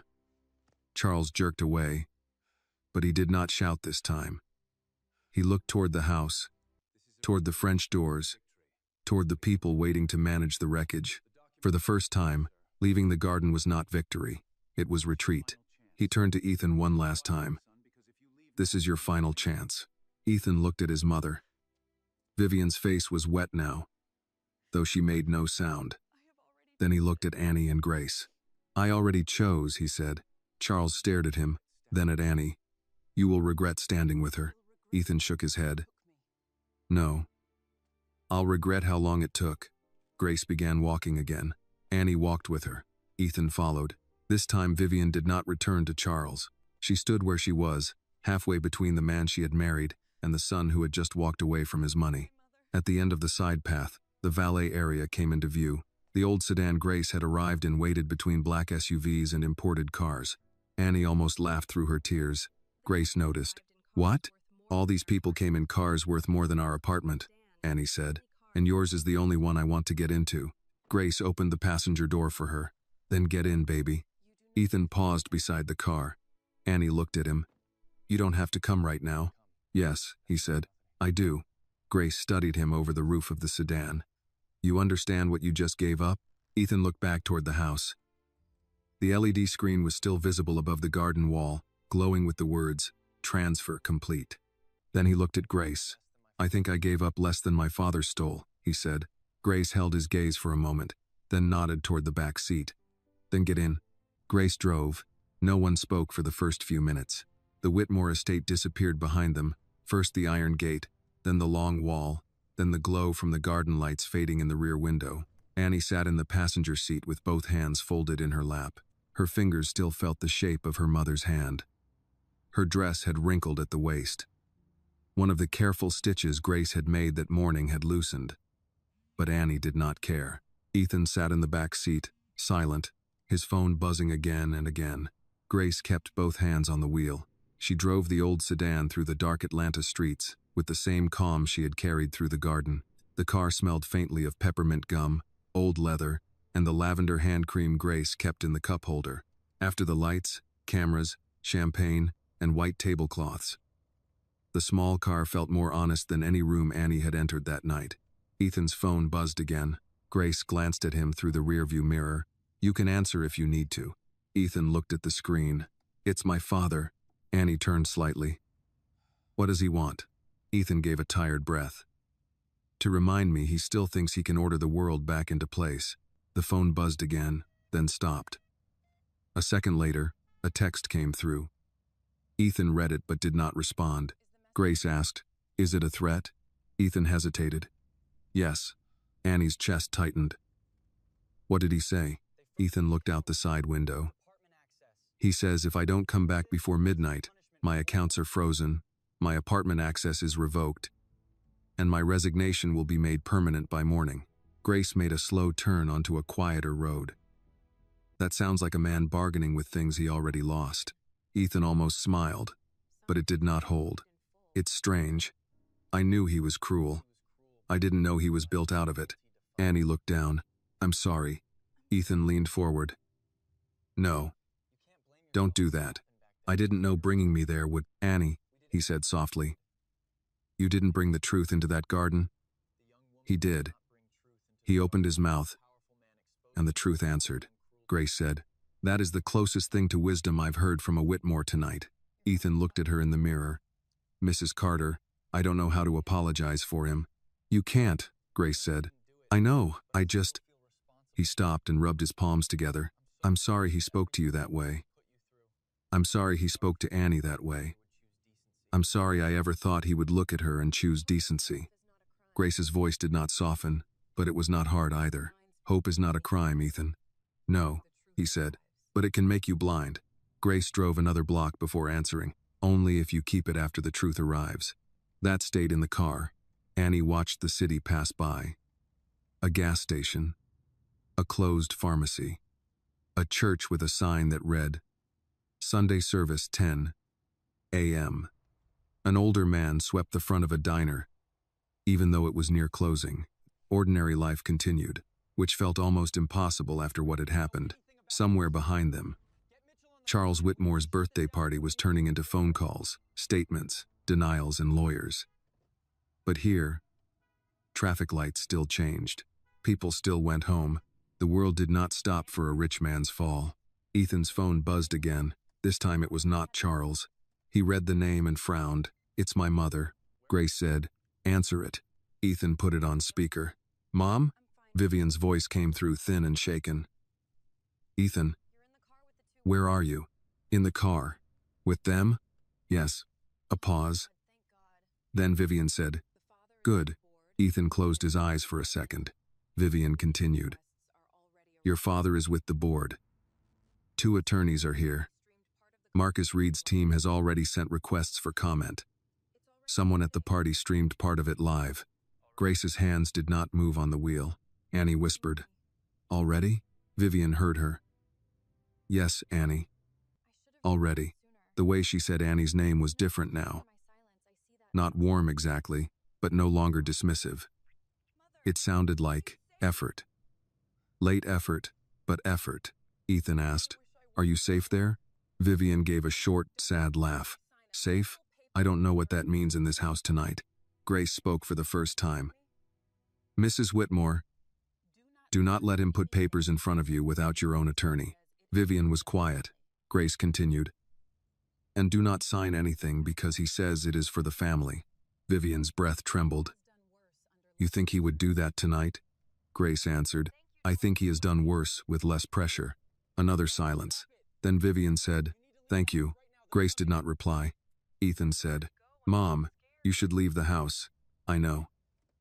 Vivian's voice dropped. "I don't know where to go." The old instinct in Annie rose before caution could stop it. "You can call a hotel. Not one your husband uses. Use your own card, not a shared account." Grace glanced at Annie, and there was pride in her face. Vivian said, "That is good advice." Annie looked out the window, suddenly aware she had just advised the woman who had lived in the place her mother's money helped build. Ethan said, "Call Aunt Marlene. She never liked Dad." Vivian gave a small sound that might have been a broken laugh. "No, she did not." "Go there," Ethan said. "Please." "I will." Vivian paused. "Ethan?" "Yes? I should have protected you from more than I did." Ethan looked down at his bare wrist. "We'll talk later." It was not forgiveness. It was not rejection. It was a door left open only a crack. Vivian understood. "All right, Mrs. Carter." Grace waited. "I know sorry is too small." "It is," Grace said. "I'll still say it. I am sorry." Grace kept her eyes on the road. "Then let your next words be under oath." Vivian inhaled. "They will be." The call ended. No one spoke again until Grace pulled into the parking lot of their apartment building. The old brick walls, the flickering stairwell light, the row of mailboxes near the entrance, all of it looked the same as it had that morning. But Annie felt as if she had left one life and returned to another door entirely. Ethan stepped out first, then opened Annie's door. Grace got out last and locked the car. The night was cooler here. Annie looked at the building. "After everything, we just go upstairs?" Grace adjusted the strap of her purse. "Yes." "That's it?" Grace looked at her daughter. "Baby, justice may be loud when it arrives, but healing is usually quiet. Tonight we go upstairs, make tea, take off these clothes, and breathe." Ethan stood near the curb. "I can find a motel." Grace looked at him. "With what card?" He gave a tired smile. "Good point." Annie turned to her mother. Grace sighed, as if annoyed by her own decency. "You can sleep on the couch," Grace said. "Shoes off at the door. No arguments." Ethan nodded. "Yes, ma'am." For the first time that night, Annie laughed. It was small, exhausted, and real. Upstairs, the apartment felt smaller than it had that morning. Not poorer. Not weaker. Just smaller in the way honest places often seemed after a night spent under chandeliers and camera lights. The kitchen table had 2 chairs and 1 extra folding chair Grace kept behind the pantry door. A dish towel hung over the oven handle. A half-finished grocery list sat under a magnet on the refrigerator. Eggs, rice, soap, coffee. Annie stood just inside the door, still wearing the cream dress. Ethan removed his shoes without being asked and set them neatly beside the mat. Grace noticed, gave one short nod, and went straight to the stove. "I'll make tea," she said. Annie looked at her. "Mama, how can you make tea right now?" Grace filled the kettle. "Because my hands need something ordinary to do." Ethan stood near the sofa, unsure where to put himself. The sofa was faded brown, with a knitted throw folded over one arm. A small lamp cast warm light over the room. Compared to the Whitmore estate, it was nothing. Compared to the garden they had just left, it felt like air. Grace pointed without turning. "You can sit." Ethan sat carefully, as if afraid the furniture might judge him. Annie almost smiled, then the weight of the night returned. How long have you had all those files? Grace set the kettle on the burner. Some for years, some only recently. Recently? Grace opened a cabinet and took down 3 mugs. None matched. A few people who knew pieces of the story started talking when Charles announced that birthday profile. Men like him enjoy anniversaries. They forget anniversaries make people remember. Ethan looked up. Did Robert know everything? No, Grace said. He knew enough. His wife had a wage case years ago. I helped her find a legal clinic. He never forgot. Annie sat at the table. You helped everyone. Grace placed tea bags into the mugs. Not everyone, just people when I could. And nobody helped you? Grace paused. Some did. Not enough to win then. Enough to survive. That answer hurt Annie more than a dramatic one would have. She pressed her palms against the table. I should have known. Grace turned around. No. You were carrying all of that and I was just living my life. That was the point. Annie shook her head. That's not fair. Grace came to the table. Justice is not always fair in timing. Sometimes it arrives late, carrying every tear it failed to stop. The kettle began to hum. Ethan lowered his head. Mrs. Carter, did my father ever try to contact you after he left? Grace looked toward the stove. Once. Annie's eyes lifted. When? Grace did not answer right away. She turned off the burner, poured water into the mugs, and brought them to the table one at a time. Only after she sat down did she speak. Not long after Annie and I moved into our first apartment, he sent a message through someone else.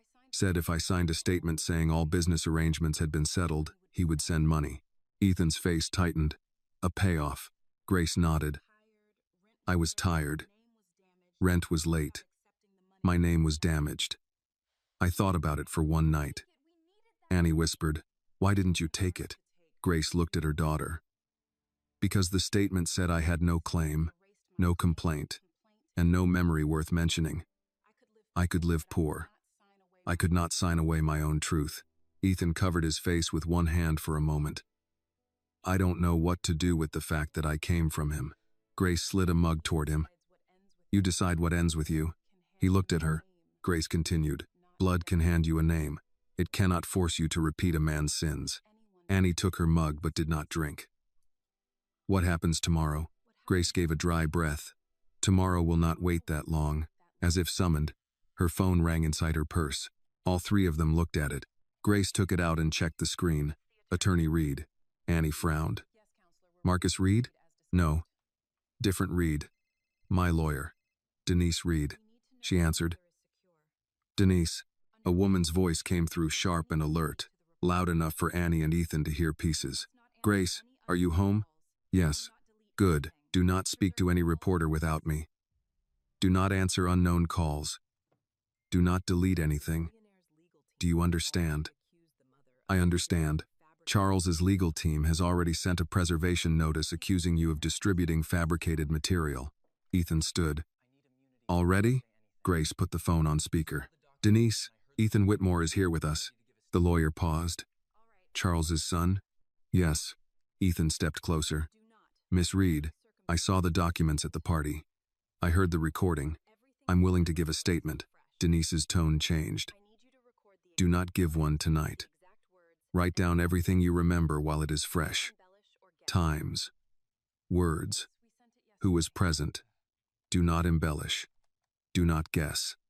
Facts. Only. Ethan nodded, though she could not see him. Yes, ma'am. Denise continued. Grace. The upload reached my office, Marcus Reed's newsroom, and the federal contact. I have confirmation from all 3. We also received notice that portions of the event are already circulating online. Annie felt cold. People are watching it? Denise heard her. Annie, yes, I'm sorry. Some of it is public now. Annie looked down at her dress, the same dress Charles had mocked. The thought of strangers replaying that moment made her stomach turn. Grace saw her face. Baby, look at me. Annie did. Grace said, shame does not transfer to the person being insulted. It stays with the mouth that spoke it. Denise said, your mother is right. And Annie, I know it feels personal because it is. But legally, the public insult also shows motive, bias, and state of mind. His cruelty may become part of the record. Ethan let out a bitter breath. He built his own evidence. Denise said, "Many powerful men do. They just usually do it in quieter rooms." Grace asked, "What do you need from me tonight?" "Rest if you can. Tomorrow morning, we meet at 9. Bring the original documents.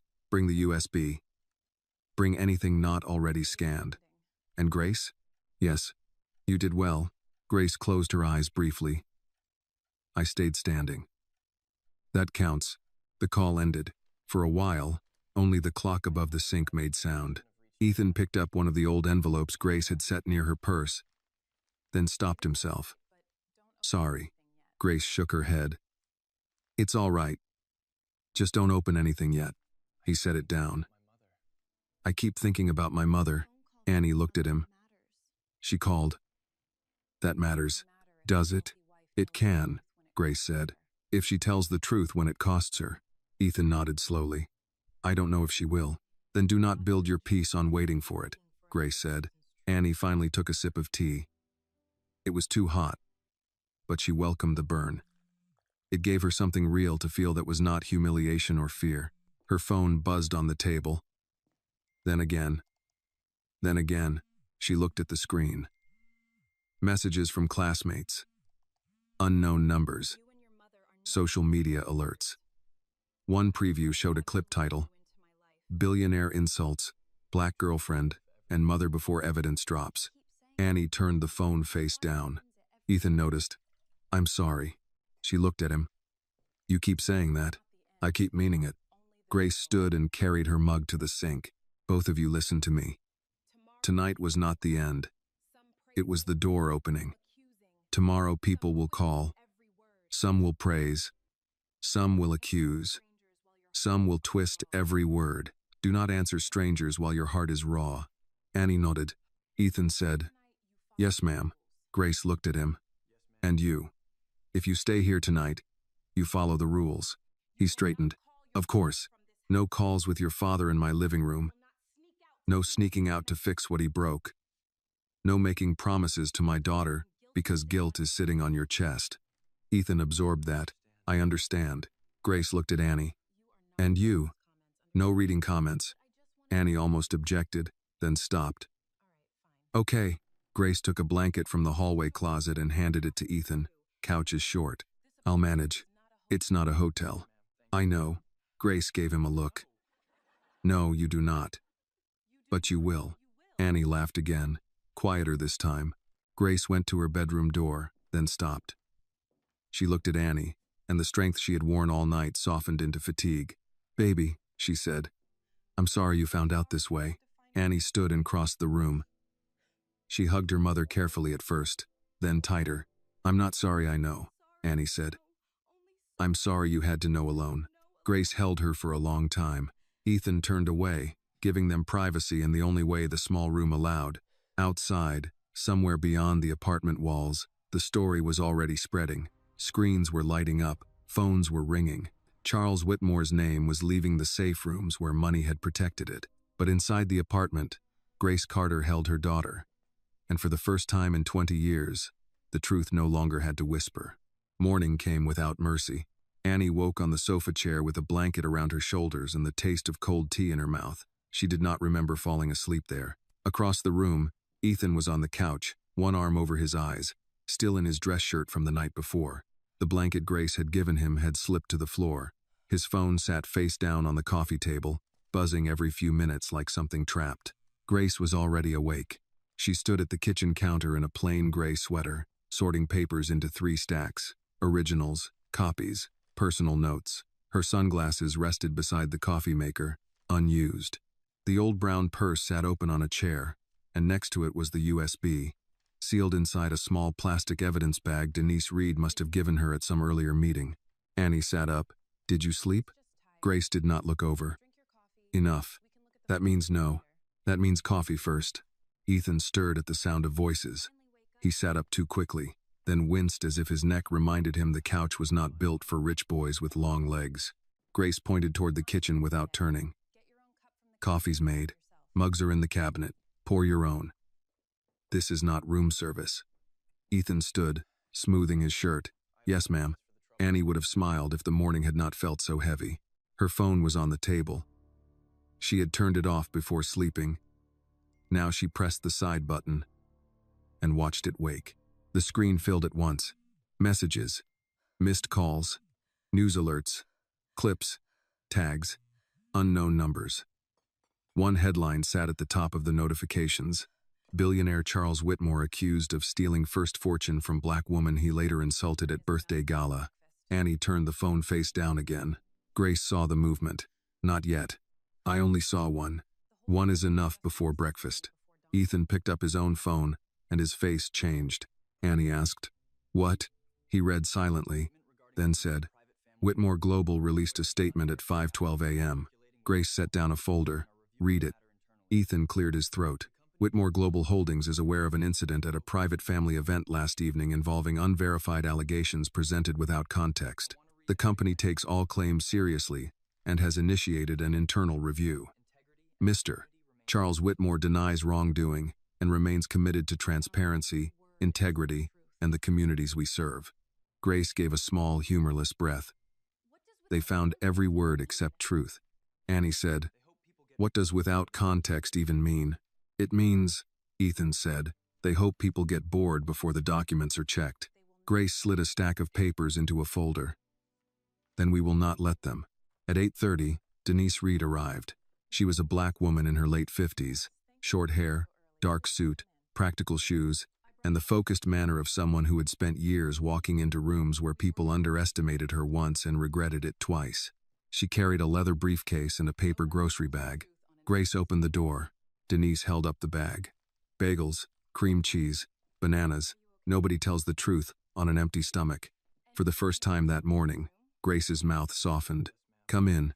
Denise greeted Annie with a firm hug, then shook Ethan's hand with professional caution. "Mr. Whitmore." "Ethan, please." "We'll see," Denise said, and walked to the table. Within minutes, the kitchen became a command center. Denise reviewed the stacks, took photos of envelopes, checked timestamps, and asked Grace to explain the chain of custody for each original. "Who touched this?" "Only me and the bank clerk who copied it in 2011. "Where was it kept?" "In the blue lockbox under my bed until last year, then in the safe deposit box." "Who has access?" "Me. No one else." Denise nodded. "Good." Annie listened from the chair, feeling both proud and foolish. Her mother had been living with a whole legal architecture under their ordinary life. Rent, work, dinner, laundry, church, and beneath it, evidence. Ethan stood near the window, writing notes on a legal pad Denise had given him. She looked over at him. "Do not write feelings. Write facts." He looked down at the page. "I wrote that my father threatened to freeze my accounts." "Good. Time?" "About 10:40. "Exact words?" Ethan paused. "He said if I didn't come back before midnight, my accounts would be frozen, apartment access revoked, and my resignation made permanent by morning." Denise nodded. "That is useful. Ugly, but useful." Grace's phone rang at 8:57. Denise looked at the screen. "Unknown number."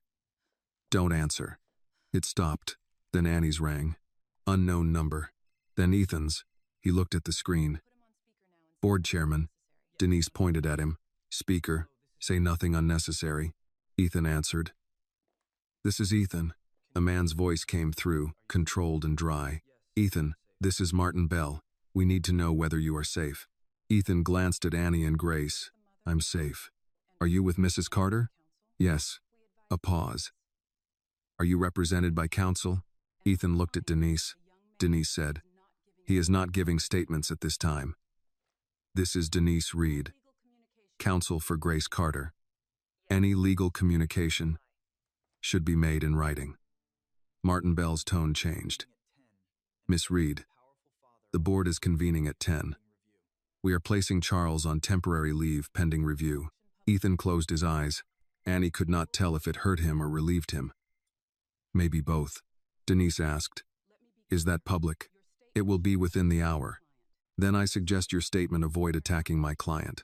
"We are not looking for a fight with Mrs. Carter," Grace said quietly. "You already had one.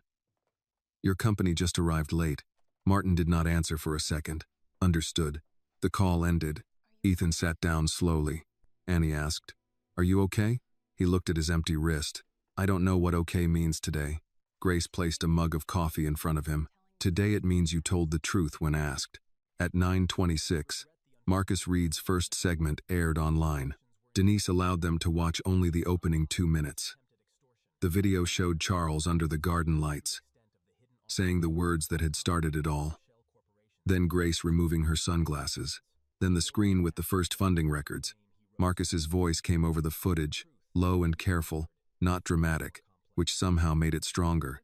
Charles Whitmore built a national brand on the claim that he rose alone. Last night, at his 50th birthday event in Atlanta, that story met a woman named Grace Carter. Annie's stomach turned when she saw herself on screen. She looked smaller than she felt now. Her eyes were wet, her shoulders tight, but she was standing. Grace closed the laptop before the clip went further. Annie protested. "I wanted to see." "No," Grace said. "You lived it. You don't need to study your own pain before lunch." Denise checked her phone. Comments are mixed, as expected, but the documents are moving faster than his denials. 2 financial reporters have already confirmed the existence of Broadline Equity and North River Holdings. Ethan said, "Those are real." Denise looked at him. "Can you prove that from inside the company?" "Yes, if my access still works." "Do not log in," Denise said immediately. "Do not touch company systems. We do this clean." Ethan nodded. "Okay." A knock came at the door. Everyone froze. Grace did not move. Denise raised one hand and walked to the peephole. She looked through, then turned back. "It's Vivian Whitmore." Ethan stood. "My mother?" Denise opened the door only as far as the chain allowed. Vivian stood in the hallway wearing slacks, a sweater, and no jewelry except her wedding ring. Her makeup was gone. She held a folder against her chest. "I'm sorry to come here," she said. "I didn't know where else to take these." Grace came to the door. Vivian looked at her and swallowed. "These are copies of old household financial files. My father kept records. Charles thought they were destroyed after he died. They weren't." Denise unlocked the chain and opened the door wider. Vivian stepped inside, then stopped as if she knew she had no right to feel comfortable there. She handed the folder to Grace. "I should have asked 20 years ago," Vivian said. "I didn't. I can't fix that. But I can stop helping him now." Grace took the folder but did not thank her. "Not yet." Annie watched her mother open it. The first page showed a handwritten note from Vivian's father, dated years earlier. Subject: Whitmore initial capital source unclear. Possible Carter exposure. Denise leaned in. Ethan whispered, "Mom." Vivian's eyes filled. "I know." Grace looked from the page to Vivian. For a long moment, no one spoke. Then Grace said, "Sit down, Mrs. Whitmore.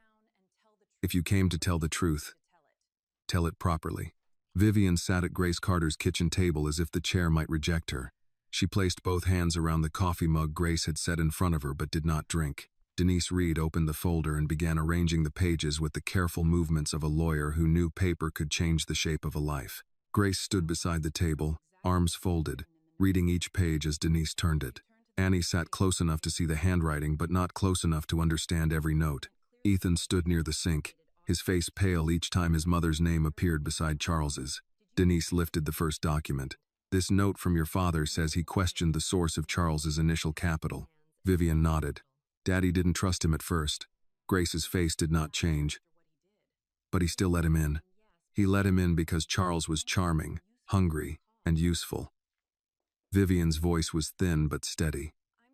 "And because I asked him to." Ethan looked at her. "You?" Vivian closed her eyes for a moment. "I was young. I thought ambition was strength. Charles told me he had been abandoned by everyone who was supposed to believe in him. He said he had built his first opportunity from nothing. I thought my father was being cruel by questioning him." Grace said, "He was questioning the right thing." "I know that now." Denise pulled out another sheet. "This one references Carter exposure. What does that mean?"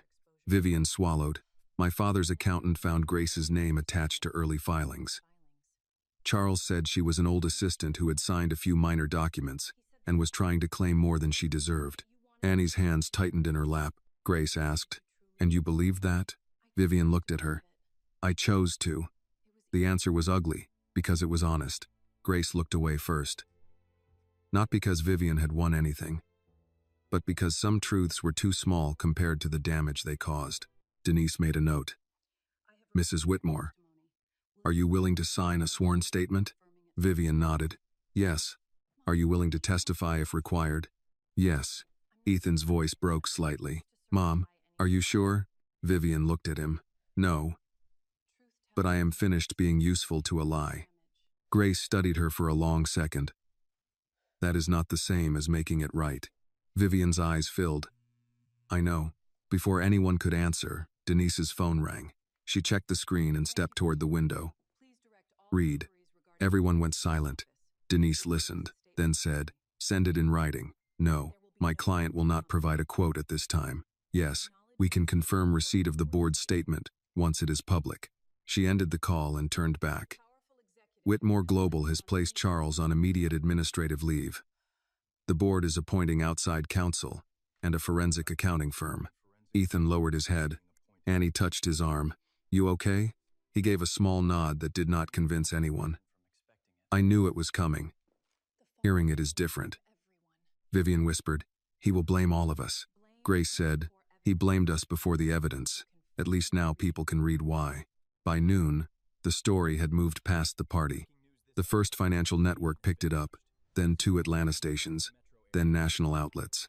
Marcus Reed's segment ran with a timeline, not a shouting panel. That helped. Dates, signatures, business names, transfer records. Charles's insult to Annie was replayed, but now it was framed beside the documents Grace had kept. The cruelty opened the door, but the records kept people inside the story. Denise allowed the television on for exactly 10 minutes. Charles's company photo appeared on screen beside the headline. Whitmore Global CEO placed on leave after explosive birthday gala allegations. An anchor explained that federal authorities had not commented, but the company's early entities were now under scrutiny. Another reporter stood outside Whitmore Global's downtown office, where employees entered with badges turned inward, and no one stopped to speak. Annie watched the building on TV. "That is where Ethan worked?" Ethan nodded. "Top 3 floors." Grace said, "Not today." He gave a tired breath. "No, not today." The screen changed to footage from the party. Charles stood beneath the LED screen, the words "Transfer Complete" visible above him. Annie felt her stomach tighten again.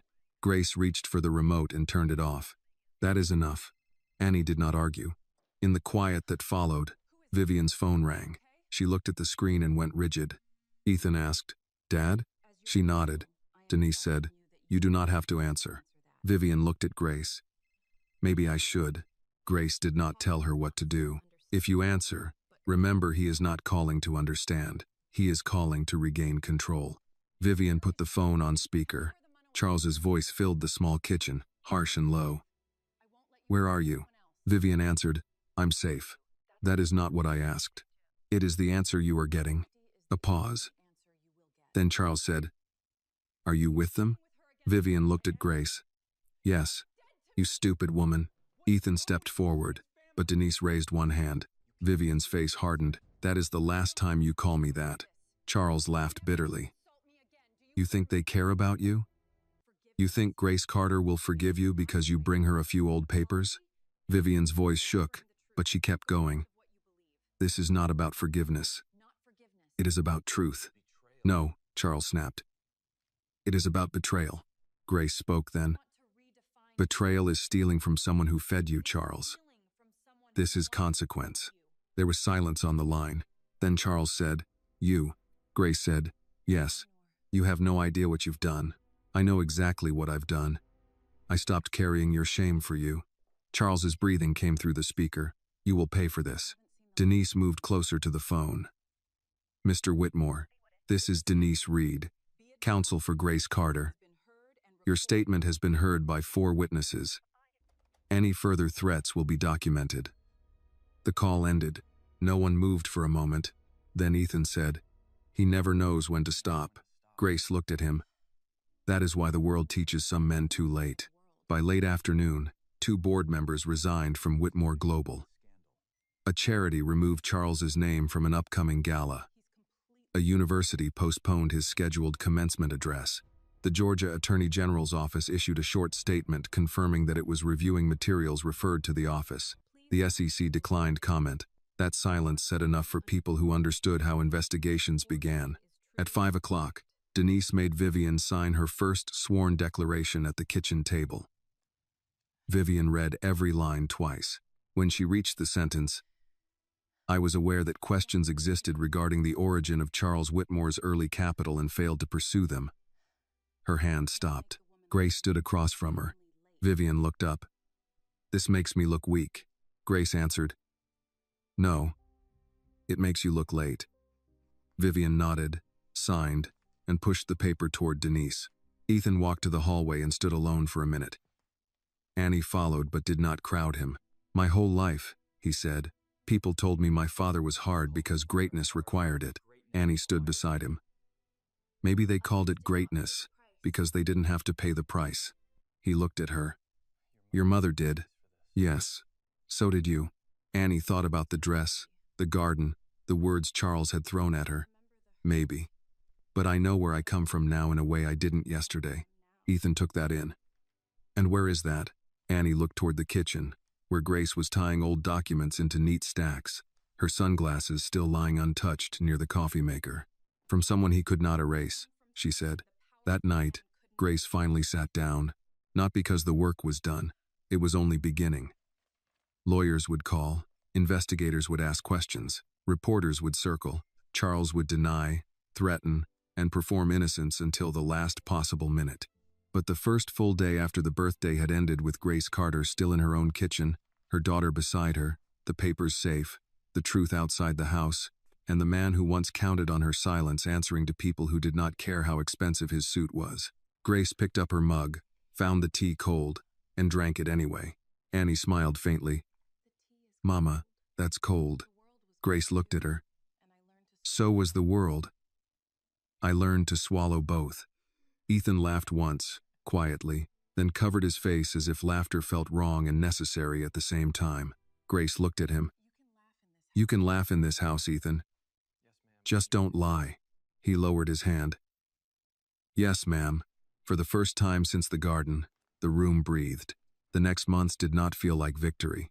They felt like paperwork, waiting rooms, sworn statements, and mornings when Grace woke before sunrise to answer questions about pain she had already lived once.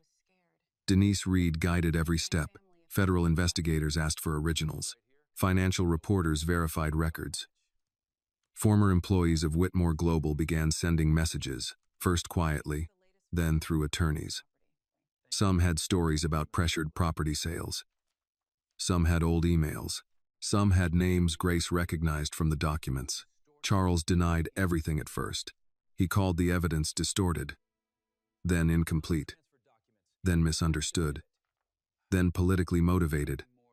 Each word was polished by lawyers and emptied by the next document. His board removed him permanently within 3 weeks. 2 months later, investigators froze several business accounts tied to the early shell companies. By winter, the phrase, "self-made billionaire," disappeared from stories about him. Reporters found a better one. "The man who stole his first fortune." Annie did not watch most of it. Grace made sure of that. "You have classes to prepare for," Grace told her one August morning, sliding a plate of eggs and toast across the kitchen table. "The world can argue about Charles without your help." Annie looked at the stack of college forms beside her plate. "It feels wrong to go on like normal." Grace poured coffee into her mug. "Baby, normal is what people like him try to steal. Going on is not disrespect. It is evidence that he failed." Ethan came by that afternoon in a borrowed pickup truck to help carry Annie's boxes. He had moved into a small apartment across town and started working with a housing justice nonprofit while he decided what kind of life could be built after walking away from his father's. He wore jeans, an old Atlanta Braves cap, and no watch. Grace stood in the doorway with her arms folded. "You lifting boxes or decorating the sidewalk?" Ethan smiled. "Lifting, ma'am. Then start with the heavy ones. Character is not built carrying pillows." Annie laughed, and for a moment the air felt almost light. At college, people recognized her. Some were kind, some were curious, some wanted the story more than they wanted Annie. She learned to say, "I'm not discussing my mother's case," and keep walking. Grace had taught her that not every open ear deserved a wound. By spring, the civil settlement was reached. The amount was large enough to make reporters speak in serious voices. But Grace did not let the number become the center of her life. Part went to legal fees, part went into savings, part went toward clearing old debts and correcting records that should never have carried her name. The rest became a building. It was not grand. A 2-story brick place near a bus stop, with faded floors and windows that stuck in damp weather. But Grace saw what it could become. Denise found the nonprofit structure. Robert Hayes helped install donated computers. Vivian, now separated from Charles and living quietly with her sister, sent boxes of old office furniture through Denise. Grace accepted them because the center needed chairs, not because forgiveness had been purchased. On the morning of the opening, Annie stood outside with Grace while volunteers taped a blue ribbon across the front door. The sign above them read, "The Grace Carter Center for Women's Justice." Grace looked at it for a long time. Annie watched her mother's face. "Too much?" Grace shook her head. "No. I'm just trying to believe my name is allowed to be that big." Denise, standing nearby with a clipboard, said, "It is allowed to be bigger, but the city permit office has opinions." Grace gave her a look. "Don't ruin my moment with zoning." Ethan arrived carrying folding chairs. "Where do you want these?" Grace pointed inside. "Back room." "Yes, ma'am." Annie followed him with a box of coffee cups. Inside, the center smelled of fresh paint, old wood, and grocery store flowers. On one wall, Grace had hung a framed sentence in simple black lettering, "Poverty is not proof of dishonor." Annie stopped in front of it. Ethan stood beside her. "Your mother?" "Of course. She should write speeches. She has been. People just weren't listening." He looked at her. "They are now." Outside, neighbors gathered. Women from Grace's church brought pound cake, sweet tea, and paper plates. An older man from the apartment building carried in a used bookshelf. A retired paralegal offered 2 afternoons a week. Nobody wore gowns. Nobody needed a red carpet. People greeted each other with hugs, handshakes, and the careful respect of those who understood why a place like this mattered. Vivian came just before the ribbon was cut. She wore a plain beige coat and carried no purse that looked expensive enough to invite comment. She stopped in front of Grace. "I won't stay long," Vivian said. "I just wanted to see it." Grace nodded. "You can come in." Vivian looked at the sign. Her eyes filled, but she blinked the tears back. "It should have existed years ago." "Yes," Grace said. "I'm sorry it didn't." Grace studied her, then said, "Then help make sure it stays open." Vivian nodded. "I will." That was not forgiveness. It was work. Grace respected work. Denise handed Grace the oversized scissors. "Ready?" Grace looked at Annie. "Come here." Annie stepped beside her. "This is your ribbon, Mama." Grace placed Annie's hand over hers on the scissors. "No, this is where you come from, too." The words moved through Annie with such force that she nearly cried. A year earlier, Charles Whitmore had used that idea as a weapon. He had looked at Grace's shoes, her purse, her sunglasses, and thought he had found a way to make Annie small. Now Annie stood in front of a building carrying her mother's name, surrounded by people who knew exactly what that name meant. Grace cut the ribbon. Applause rose, warm and uneven and real. Later, when the crowd moved inside, Annie found her mother standing alone near the front window. Grace had taken her sunglasses from her purse, but had not put them on. She held them in one hand, turning them slowly. Annie walked over. "You okay?" Grace smiled faintly. "I keep thinking about that night." "Me too.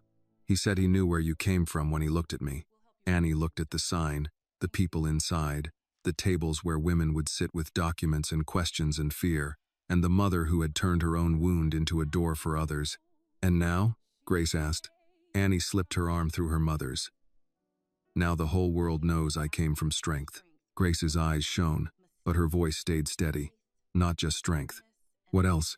"Work, mistakes, faith, stubbornness, rent paid late, prayers said tired, coffee reheated 3 times, love that did not have much money but still showed up every morning." Annie leaned her head against her mother's shoulder. That sounds like strength to me. Grace laughed softly. Then maybe you're learning. Across the room, Ethan was helping Robert fix a stubborn projector. Denise was already arguing with a volunteer about intake forms. Vivian stood near the coffee table, speaking quietly with a woman who had come for help and did not yet know where to begin. Life did not become perfect. Charles still fought in court. Some people still defended him. Some said Grace waited too long. Some said Annie should have stayed quiet, but those voices no longer owned the story. The center's door opened and closed all afternoon. Women came in holding folders, envelopes, pay stubs, eviction notices, loan papers, and the kind of fear that makes a person apologize before asking for help. Grace greeted each one the same way. "Sit down," she said. "Start where you can. We have time." By sunset, Annie stepped outside and looked at the street. Cars passed. A bus sighed at the curb. The sky over Atlanta turned gold behind the roofs. She thought of the garden, the cameras, the words meant to shame her. Then she thought of the small kitchen, the old purse, the USB, the hand that had held hers through it all. Charles had been right about one thing. Looking at Grace Carter did tell the world where Annie came from. She came from a woman who had been robbed but not emptied. She came from a name that survived being buried. She came from truth, finally spoken out loud. And that was why Annie Carter no longer wondered whether she was enough when she entered a room. She already knew what walked in with her. The lesson of this story is that no one should ever be judged by poverty, clothing, background, or the quiet dignity of the person who raised them. Charles Whitmore looked at Annie's mother and saw weakness, but he failed to understand that Grace Carter's silence was not shame, it was strength waiting for the right moment. The story reminds us that cruelty may seem powerful when it has money behind it, but truth has a way of surviving. Real worth is not measured by wealth, status, or family name. It is measured by honesty, loyalty, courage, and the way we treat people when we think they cannot fight back. This video is a work of fiction created with the assistance of artificial intelligence. All characters, events, and situations are not real and do not represent any actual people or true stories. The content is intended for storytelling and emotional illustration only.